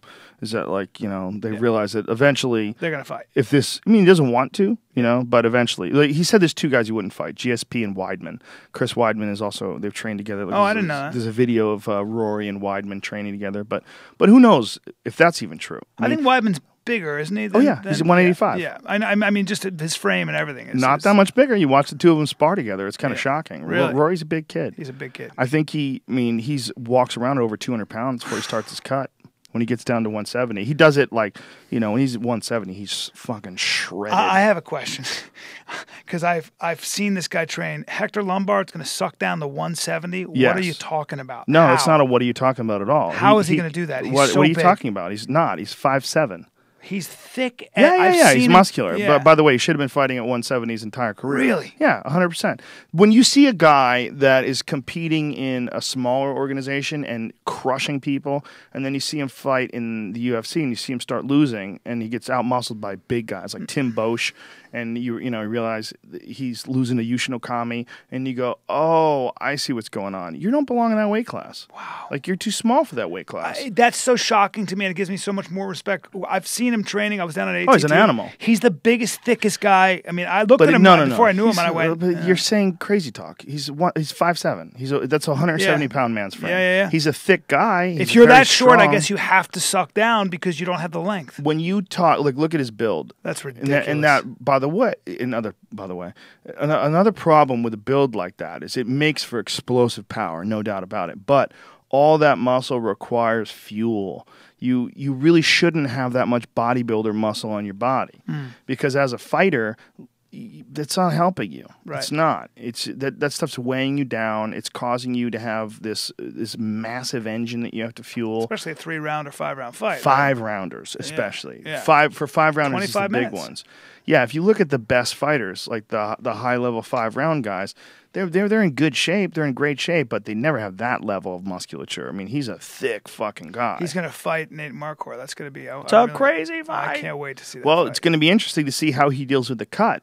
There's probably a reason why he fought at 185, and some of the reasons, some people just they don't perform well when they're dieting. They don't perform hard. well. It's also it kills your confidence in training. Sure, you start losing weight. You start feeling weaker. You start feeling like shit. You want to eat. You want to say, "Fuck it, I'm going back up at 185." And it depends on how much weight is he going to actually cut. And has he done it before? Has he ever cut a shitload of weight right before a fight before? Because a lot of these guys, the week of the fight, they're cutting like 20 pounds. Right. And a lot of it's water weight. Dehydrating the shit out of themselves. Yeah. They feel terrible. They're like, some of them black out in the back room. Like, we've seen guys that, like, they had to get the fight canceled because they cut too much weight and then they like fucking fall down and bang their head when they're out back there talking to the doctor. It's not just happened once. Like, the idea of someone like being really sick before a fight has happened many times. Right. Like 24 hours before you're supposed to go into a cage and throw kicks at each other, and you can't even walk. Yeah. That people's lungs collapse, all kinds of weird shit. Oh, crazy shit. Yeah, that happened to Rory Markham. Rory Markham. Rory Markham when he fought Dan Hardy. Tried to get down to 170. Yeah. And his lung collapsed. He was a big boy, too. Yeah, One of those big country-fed, 5'11" and a half fucking gorillas. Rory is thick. I remember Pat Miletich introduced me to him once a long time ago at the Hard Rock. He said, "This is my best new up-and-coming 170." I was like, 170? Yeah. How is that guy 170? Like, that's a football player. Ridiculous. Yeah. Well, how about Anthony Rumble Johnson sucking down? I did a movie with him. He's fighting heavyweight now. He was walking around at 230 Yeah. on the set of Warrior. I was like, you're going to suck down the what? What did you say? Well, he fought Arlovsky. He beat Arlovsky as a heavyweight. Yes, he did. Oh, my God. He almost knocked him out in the first round. Wow. Had Arlovsky staggered, broke his jaw, had him all fucked up in the first round. And Arlovsky managed to hang on and lose a decision. But That's the one thing about when I watched Arlovsky and how athletic he was. He ultimately didn't seem to have he didn't really become the UFC fighter people thought he was going to be. Well, he was the champion. I mean, at one point in time, he was the scariest guy on the planet. And Arlovsky, he was knocking people out with one punch. But then he lost to Tim Sylvia, and then he came back, and they fought again, and Sylvia beat him again. Yeah. It's like, it's one of those things where you can only stay at the top for so long, and then it's the top in relationship to where the sport is at the moment. So in that moment, when Arlovsky was the UFC heavyweight champion, that's where the sport was. Where the sport was it was at this spot where this guy who was this big, super fast, athletic kickboxer with lightning quick reflexes was knocking guys like Paul Buentello silly. He was knocking guys silly as a heavyweight. He was a super athlete. He was really, moved really well. But he started getting tagged. He lost a few by KO. And then he loses his confidence. And he starts getting KO'd on a regular basis. Yeah. He gets KO'd by Fedor. He gets KO'd by a couple other guys, including guys that he's supposed to beat. And, it becomes a real problem. Your confidence and everything else. Yeah, Brett Rogers KOs him in the first 30 seconds of their fight, just storms after him and KOs him. It's like he had a real series of problems. He was fighting Fedor and was going fight punch for punch with Fedor for most of the first round, Right. and then tries this crazy flying knee That and gets felt knocked like completely unconscious. Yeah, that felt like a lack of confidence. Like he tried to rush the fight, jumping into that. I don't know. I don't think it's a lack of confidence. I think he just did something stupid. He just got crazy, and he didn't respect the guy's power, or he just took a wild chance. Sometimes people take wild chances. Is John Jones going to go to heavyweight? He doesn't have to. He can fight at 205. He makes 205. I mean, I think he's a big kid. I think one day he's probably going to be the heavyweight. I shouldn't say heavyweight champion. I should say a heavyweight. He's got to get through Cain Velasquez and some other guys. He's going to have Daniel to be Cormier a heavyweight and stuff like that. But it'll also be interesting when you see him fight as a heavyweight because how will he do against a really big guy that's naturally larger than him that could never fight at 205? And there are those guys like Shane Carwin's a perfect example. Shane Carwin ain't fighting 205, okay? He's got fucking cinder blocks that he calls hands. Clunk, clunk. All his bones are giant and thick. He's like an ogre dude, It's like that's how he's built. He's a giant motherfucker, Even when he's lean, he's like 250, something like that. He's a big fucking boned guy. He was 285. When I was hanging out with him on the Ultimate Fighter, he was 285. Yeah, but when you're seeing him, you're seeing him after years of football. Like there's a picture of him. You're seeing him after years of football. He had like serious back injuries, man. Yeah. He had a I couple just talked to him surgeries. He had to retire on the podcast. Well, he has stenosis, and stenosis is the canal where like the nerves starts getting impinged, and the discs start degrading, and you start like getting numbness, and serious issue for combat athletes. If you taking a lot of shots and your discs start degenerating and you start getting numbness and losing, that's Bas Rutten's issue as well. That's why he's had 2 neck surgeries, and it's why he has one arm that's atrophied. It's all the nerves. His nerves are getting impacted. They're getting smushed. They're getting cut off. There's nothing they can do. Oh, it's a fucking huge problem. You have surgeries and shit. I mean, people have surgeries, or they try to do it au natural. They try to do it with yoga and stretching and but they can't fight during that time. You have to retire. Yeah, you have to retire and you have to stop fighting. And I think Carlin's got a family, and I talked to him after his last surgery, which about the one, I don't know if he's had one since, but the last surgery I talked to him about was like about a year and a half ago. It was a little over a year ago because it was at the UFC Expo, which just happened last a couple weeks ago. And he had just gotten out of the surgery, and he's like, I don't know when I'm going to be able to fight again. I'm in training. I'm trying to get it together. He's like, but it's hard. Well, I just talked to him recently, and he about actually a week ago, and he he's just adjusting to retirement. It's really hard for a guy like that who is king of the beasts to have to retire, and like he's got a lot to go back to. He's got a family, he's an electrical engineer, he's got a career. But when I talked to him, he's on an oil field and he was looking around, and he was doing some work, and it's a big transition, a big emotional transition for Shane. Yeah, well, it has to, man. It has to be. It's really difficult to transition from anything where you're a professional athlete with a finite career, whether it's basketball or baseball or football. They all go through it. They all go through it. But for combat athletes, it's even harder because a lot of times when you're going through it, your body is just done when it's over. You're done. I mean, you have like some serious fucking problems. All these guys are getting their knees fixed and their back fixed, and it's like you can't train. I mean, you train that hard all the time. I'm sorry, but your body is made of cartilage and bone, and it grinds away, man. And there's so many fighters that have like artificial discs or discs that are fused. Yeah, when we went to Metamoris, there was that guy who won his match, Braulio Estima. And he's got an artificial disc in his neck. Yeah, it's like a titanium disc. Yeah, Have they ever done that? Europe. That's crazy. Yes, I've never heard of that. They do it in Europe. They don't do it in America, but they do it in Europe. Wow. At least I don't think they do it. And in how America. does he find that? I guess he looked tough to me, man. He's still a bad motherfucker, Yeah. even with his disc. I mean, he trains really hard, and I know he wins world championships, and he beats like top level guys. I like that community, disc. that jiu-jitsu community. I had a really good feeling being at Metamoris. That community is. Maybe it's a Brazilian thing. I just like them. They just seem like a tight group. Well, we've talked about this in the podcast before. The people that do jiu-jitsu and get really good at jiu-jitsu, they have healthy egos because you have to tap out on a regular basis. Yeah. You have to. Yeah. Unless you're Hickson Gracie and no one's tapped you since 1980, you're getting tapped out on a regular basis. Yeah. It's just a part of the game. You're going in there, you're rolling with, Bill Cooper and Salo Hibero, and you're rolling with a bunch of savages. They're strangling you. Yeah. And that's part of jiu-jitsu, You get tapped. I mean, I've been tapped by blue belts. You put yourself in a bad position, somebody catches something. If you're dumb, you don't tap, and then you get your arm broken. Right. Because guess what? A 200-pound man who's a blue belt who catches an arm bar correctly, break your arm. and if you're tired and it gets full extension, you have to fucking tap. That's Damn part. right. It's what it is. It is what it is. And when you're doing that on a high level for a long time, you get a healthy ego because you're always getting your ass kicked. Yeah. You get your ass handed to you in training, especially when you do like those drills where you do like at 10th Planet. We'll do like 9 minutes of live sparring, and then you have 30 seconds rest or a minute rest rather, where everybody grabs a drink, and then you go to the next person for 9 minutes. That's in two persons. You're doing 18 minutes of hand-to-hand fucking combat. That's a lot of fighting. You're gonna get tapped. Yeah. You're just gonna get tapped Yeah. unless you're the best guy, unless you're Eddie Bravo or one of the best. And even Eddie gets tapped occasionally if he goes with his black belts, Sure. or his brown belts, maybe even. When you're doing it on a regular basis and you're tired, you're gonna get fucking tapped.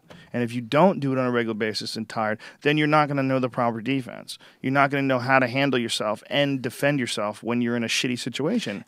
Watching Aiko get tapped by Aoki Aiko. by Kron Gracie. Yeah, and you could see the disappointment on his face because he's so good and Yeah. everything else. But it was just, it's like it happens to everybody. You Yep. make one mistake, see ya. Yeah, a guy like Kron, he gets a hold of your neck, that's a wrap. He's He's something not else, going to huh? let it go. I guess- Well, he's trained by the master. Yeah, trained trained by the master. And he's legit. I mean, he's going to he trains with all the best guys on a regular basis. He's constantly got killers coming to his gym. I mean, Henner he's Gracie told me. competing on a high level on a regular basis. Yeah, I think it was Henner said, he goes, and when he rolls with Kron, he said he's fighting for his life a lot of times. Nobody puts him through the ringer like that guy. I mean, Henner's big. When your dad is Hickson fucking Gracie, just think about the amount of knowledge that he must have relayed to his son. Yeah. If you don't know jiu-jitsu, Hickson Gracie is like, there's not a whole lot of sports where there's one guy who's universally recognized as the motherfucker. Right. It's like the motherfucker of motherfuckers when it comes to jiu-jitsu is Hickson Gracie. Because if you talk to anybody, if you talk to Hoist Gracie, if you talk to any of these guys, and this is going on, by the way, in 1993 when the UFC was at first, he said, when Hoist was beating everybody in UFC 1, he was like, you should see my brother Hickson. My brother Hickson kills me.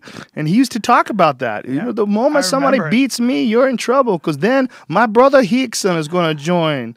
And I remember it. Yeah. dude, Hickson, if you watch the early days of the UFC, he was fighting in Japan, Valley Tudo. Yeah. That's you want to see a documentary that'll get you into jiu-jitsu? Choke. It's a You and I watched it together. Wicked documentary. You and I watched that together. We were so quiet. I think we went out to dinner afterwards, and we were so awed and quiet. I remember he was talking about how fear and intelligence are closely related, and you went like this. You couldn't help yourself. Suddenly you went, listen to what he's saying, man. And I was like, I am. I haven't said a thing, dude. You didn't have to shout at me. We were both so bunched up about it. Yeah. And by the way, stud.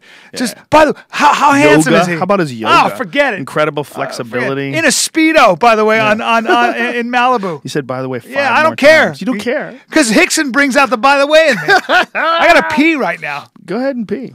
It's amazing when there's one guy like that though that stands out. And I think one of the things. Go ahead and pee. I'll keep talking as if you were here. We'll talk about everything. Go pee. One of the things about a guy like Hickson that's so fascinating is that what separates him from everybody else is not just his physicality. Like, he's obviously very physical. He's got great flexibility. He's obviously very strong. If you looked at the old videos of Hoist Gracie when Hoist won the UFC, one of the things about Hoist that was so impressive was that he wasn't a physically imposing guy. Hoist was like 175 pounds. He was very thin, and he didn't have big muscles. Hickson, on the other hand, is built like a Greek god. So he's not like muscular like, say, like a George St. Pierre. It was like more like a gymnast or something like that. That doesn't make any sense because George is kind of built like a gymnast. But he was like a little bit less muscular. But he's a strong-looking dude, like very obvious. But his thing was also the mind and also yoga. It wasn't just his technique and his physicality. It was also the fact that he was like a recognized yogi. So when everybody else was like doing steroids and running hills and shit with, you know, weights on their back and doing all this, you know, all these different kinds of bodybuilding sort of things, Hickson's doing this weird thing with his stomach where he's sucking in his diaphragm, doing this yoga breathing technique that's really freaky to watch, where he can pull his stomach in and control his breath in this really astounding way. He's also insanely flexible, you know, like in every single way, in every single position. And his yoga is like one of the more unique aspects of him as a martial artist, because he can move in such strange ways because of the yoga. Like, it's very rare that you get a guy who's really strong and really flexible, and that's what he was. On top of that, his fucking dad was Helio Gracie, who was maybe the most important man in the history of martial arts. You're talking about a guy who, Jesus, I mean, he was doing these jiu-jitsu matches in the 1940s. He was learning these techniques that were taught to him by Maeda, by these Japanese judo guys. Fought this guy Kimura, which is where that famous shoulder lock is named, the Kimura shoulder lock. He fought Helio Gracie, and Helio let the guy break his arm instead of tapping. That's how badass he is. Imagine growing up and that's your dad. Your dad decides to let some guy snap his arm in a chicken wing because he doesn't want to tap. So he learned how to do small man jiu-jitsu. He changed jiu-jitsu because he was a little guy. He was only like 140 pounds. Yeah. So because of that, he was scrapping with all these big dudes. He had to what he called cook them. He had to let them cook. He couldn't just eat them raw. He had to slowly tire these bitches out. He called it cooking them? Called them cooking them. He had to slowly tire them out. So he developed like a very extensive repertoire of techniques to use from the guard, and he also developed the concept of protecting yourself in a real self-defense situation. Helio Gracie, long before the UFC, was putting himself in these Vale Tudo matches where he would go out there and just duke it out with dudes, like, and they would like they'd put on these events in Brazil, and he would have these fights with guys. And then his cousin Carlos, there was a bunch of different. There was his brother, Carlson Gracie was his cousin, and Carlson Gracie became like the most winningest guy. He was a bigger, stronger guy, and he came in and beat some of the guys that Helio couldn't beat. But Helio developed like not just a system of jiu-jitsu, but a series of killers that were sons. I mean, his sons are Halson Gracie, Horian Gracie, Hoist Gracie, Hickson Gracie, Hoyler Gracie. I mean, there's never been a motherfucker ever who developed that many killers as sons. Yeah. And then those guys go off and branch out into the world and spread jiu-jitsu. The most astounding family in the history of martial arts, bar none. No question. Bar none is the Gracie family. They changed it all. They changed. And they brought the truth to it. You know what I mean? All of a sudden, all your kung fu and everything is no good in here, my friend. And it boils down, in my opinion, all to the Grandmaster, because it was Carlos for sure. Carlos Gracie was also very important in the development of it, but Helio was out there duking it out with guys, and he was small. He was a small guy. And because of that, and because of the impact of his sons, I think he's like the most important figure in the history of martial arts. I would argue that's I don't think there's any denying. Yeah. Once the UFC came along, and his son, who wasn't even the best one, was killing everybody, he sent in his son that wasn't even the best one. Isn't that incredible? Isn't that incredible?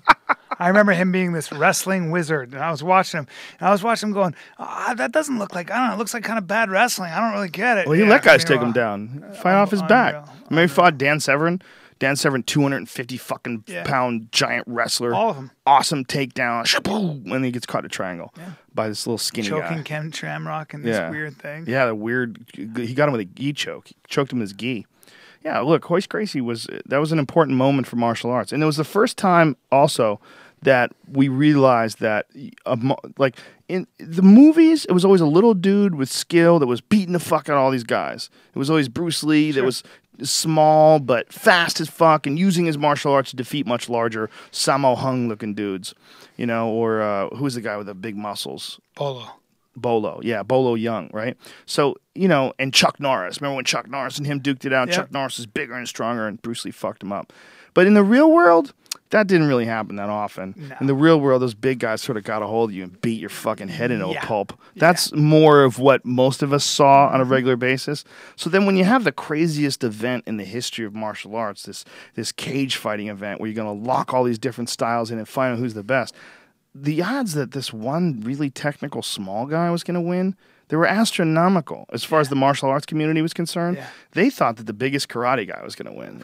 The biggest guy who can kick and punch And a lot hard. of guys who were karate guys thought they were going to win because they'd never been tested. A lot of guys, like judo guys in there, karate, kung fu guys would get in there, Krav Maga guys, and they actually believed because they had been training so long that they were going to win until all of a sudden they'd get caught in these weird chokes, arm bars, punched in the face. It was just a whole. Well, this is how little they knew about it. When guys got into certain positions, it got to a point where guys got into certain positions, they thought there was no escape in those positions, so they would just tap out. Right. When Remco Pardo, who was like a really tough guy, fought Marco Huas, all Marco Huas did was mount him. Marco mounted him and is like, well, basically the fight's over. So he taps. He taps and Marco mounts him. Like, that's like a regular basis that like happens all the time in high level fights. Yeah. Like, think about Anderson Silva's first round with Chael Sonnen. Chael mounted him for like most of the first round in the second fight. Yeah. And then in the second round, he came back and stopped him and knocked him out. Like, the idea that a guy mounts you and the fight's over. Like, that's how much MMA and that's how much jiu-jitsu has come along since the early 1990s. We know that Anderson's going to fight Chris Weidman again. Yes, it's going to be December 28th. You coming? I'm definitely coming. I'm doing the Mirage the night coming. before. Count me in. But the thing is that it's going to be. You did see how dominant Anderson was when he got into Chris's head, and then to fool around to that extent was just so insane. Well, I wouldn't say he was dominant. He was definitely hitting Weidman, and he was hitting him with a lot of leg kicks. Yeah. That was the big issue. Yeah. And that was one thing that John Danaher was concerned about. I talked to Danaher after the fight. So this is how much of a mastermind John Danaher is. He's the jiu-jitsu coach. And I love John, by the way. He's a brilliant, Professor John. Brilliant guy. Yeah. But right after Weidman just knocks out Anderson, I go over to him, I go, congratulations. And he goes, I was very concerned about the amount of leg kicks he was taking. He was he just knocked out Anderson for the next fight. Inside the octagon, he was thinking, even the most spectacular result possible, knocked out Anderson Silva. And he's like, I'm not happy with the amount of leg kicks he was taking. He wasn't defending the leg kicks correctly. Like, this guy's like on it. As well he should be. Exactly. You have to be. In that game, there can't be any, you're the best kid, no one's ever going to beat you. Nah. He recognizes, like, this played out great, but we got an issue. So because Anderson Silva seems to be able to see everything you're doing. It's going to be real interesting to see what happens in the second fight. It's going to be interesting to see if Anderson showboats it all again. It's going to be interesting to see how Weidman approaches it, how confident he is now. Weidman's getting better all the time. The fact that he knocked out Anderson Silva in his 10th fucking professional fight is insane. It's also, though, a testament to Anderson Silva fucking around. Not really, because Weidman had him down on the ground and had him in a heel hook long before that. What's going to happen in the second fight? What if Weidman is 6 inches further down the knee when he wraps up that heel hook? And what if he uses the legs properly next time and laces them differently and locks up his hips so that he can't roll out of it and then rips his knee apart? Husamar Palhares style. I would tell you this. Anderson's met and dealt with wrestlers that are probably as good or better than No, he hasn't. No, you're wrong. You're wrong. Chael Sonnen? You're wrong. Weidman's better. Not as good a wrestler as Weidman's Weidman? better. Weidman's a freestyle wrestler. Weidman's better. 4-time All-American. Yeah. Not only that, not only is he better, he's bigger and faster and scarier because he's got vicious knockout power, which is what Chael Sonnen never had. Because he knocked out Uriah Hall, that kid who was the standout in the Ultimate Fighter that won by wheel kick, the last Ultimate Fighter. He knocked that guy out with a left hook. The same left hook that he knocked out Anderson with. He knocks people out. He knocked out Munoz with an elbow. He smashes people. He also puts people to sleep. You can't take anything away from that kid. No. He won that fight because Anderson Silva fucked up and he didn't respect him. He dropped his hands and he got clipped. But Weidman still won that fight. There's a lot of fucking people that have been in that same situation, wouldn't have been able to do shit. He was able to do shit because he's a Forrest Griffin and Damian Maia. He's a motherfucker, dude. He's the real deal. The question is, though, is Anderson more of a motherfucker and more of the real deal? And what Anderson are we going to see in that second fight? Because in that second fight, he's going to be so goddamn motivated. Yeah. there's nobody like Anderson Silva. No. I mean, he's just so far and away better than it seems. I don't know how he does it. It's the craziest thing to me. Well, he's just a very good athlete. He's incredible at what he does. He's been doing it forever. He's a master at Muay Thai, a master at Jiu-Jitsu. He's a master at MMA. He's a master. But he still lost. And that's one. There's a beautiful lesson in there for fighters. There's a beautiful lesson about human beings. Even the greatest ever. If you clip him on the chin, they go unconscious. He's going out. That's just how it is. Clip him on the chin, he's going out. We ran out of time, man. Fucking show's Thanks over. for having me, buddy. You're the best. I love you. Love you. We're going November. Schaumburg Improv this weekend. Please come. And then November, we're on Meat Eater again. I can't wait, We're dude. do another episode. We're hunters now. When are we doing? We're doing Toronto the 18th? The 19th. 19th? September 19th. I'm excited. Yeah. Callen and I are doing, I don't know what the fuck it's called, the Sony something or something in Toronto. What is it called? Did I tell you already? Whatever it is. Whatever it is. You'll find it. It's almost sold out, though. I should tell you that. It's, I think last time I checked, it was like 3/4. It's only been on sale for like a week, but it's already like 3/4 sold out. Or at least half sold out or something. It's the Sony Center for the Performing Arts. I fucking love Toronto. It's one of my favorite places to go. Oh, they updated. Okay. There's still some tickets left. The Sony Center is a new place. I usually do Massey Hall, but that's the same week as Just for Laughs, the festival they have up there. Canada's just, everybody loves to come to Canada. I love Canada. I love performing in Canada. It's so much fun. I'm doing Calgary in November, October. BryanCallen.com, CALLEN.com, and follow him on Twitter because every time I look at his Twitter numbers, I get sad. You need and some Bryan Callen, Bryan Callen Show. Are you on the are you on the Twitter all the time? Are you tweeting all the time? Yeah, I'm just not staying on top of that shit. Yeah, my podcast I've been doing thanks to you. I think I've got 75 episodes now. Beautiful. I'm getting great guests. So Bryan Callen Show. It's a fun podcast. It's a fun podcast. You do get a lot of interesting motherfuckers thanks on to it too. Joe Rogan. Well, it's it's not you look. It's thanks to all these people that we're sort of connected to online. We're all sort of connected to all these interesting people that are willing to now do the show, and then you get more. And then you help them. And my job is just to inspire. I just want to take young people and show them that there's a world out there of people who can teach you stuff. I'm getting a sleep expert on. I just love doing it. I like getting, I think I'm getting Jared Diamond on who won a Pulitzer Prize for Guns, Germs, and Steel. And it's a great book. What I'm realizing is all these guys who write these great books are sitting around in a room writing, and they like to talk to people. And they don't get a chance to as much. Right. Why wouldn't they want to teach people like me? I learn every time I do something. Go check it out, you fucks. My new show airs tomorrow night, which is the 24th of July on the Sci-Fi Channel, and it's called Joe Rogan Questions Everything. And Duncan Trussell is in the first episode with me. He goes looking for Bigfoot with me, and Ari Shafir did some episodes as well. So I'm bringing in a lot of my friends. We're gonna have some fun. Bryan Callen will, I'm sure, eventually do one. You will. I love you, buddy. All right. Thank you, everybody. We will see you tomorrow with Duncan Trussell. He'll be on tomorrow. And thanks to tomorrow night we're at the Ice House. If you get this, we're having like a little party at the Ice House, doing a little stand-up comedy show. It's so far Tom Segura, Duncan Trussell, Brian Redband, me, and I'm sure some other people will be there too. We always have a big show at the Ice House in Pasadena because we love them. Squarespace.com. Go use the code word Joe and the number 7. That's one word, Joe and the number 7, and you will save yourself 10%. You dirty freaks. Squarespace is all you need to build a badass motherfucking website. Easily. You can do it. I can do it. Everybody can do it. Thanks also to Onnit.com. Go to ONNIT. Use the code name Rogan and stick it right up your pooper. How about that? Huh? How about that? Up your pooper. And then you save some money. No, you put it up your butt and you save 10%. All right. We'll see you guys tomorrow. Thank you for all the love. Thank you for all the links on Twitter. All the shit that you guys send me. It is the coolest connection. I just love the fact that it's this massive resource of information and cool videos and clips and websites. And I can't say it enough. I say it all the time, but I can't say it enough. I love you guys. I appreciate the fuck out of you. Thank you very much. Mwah. See you soon.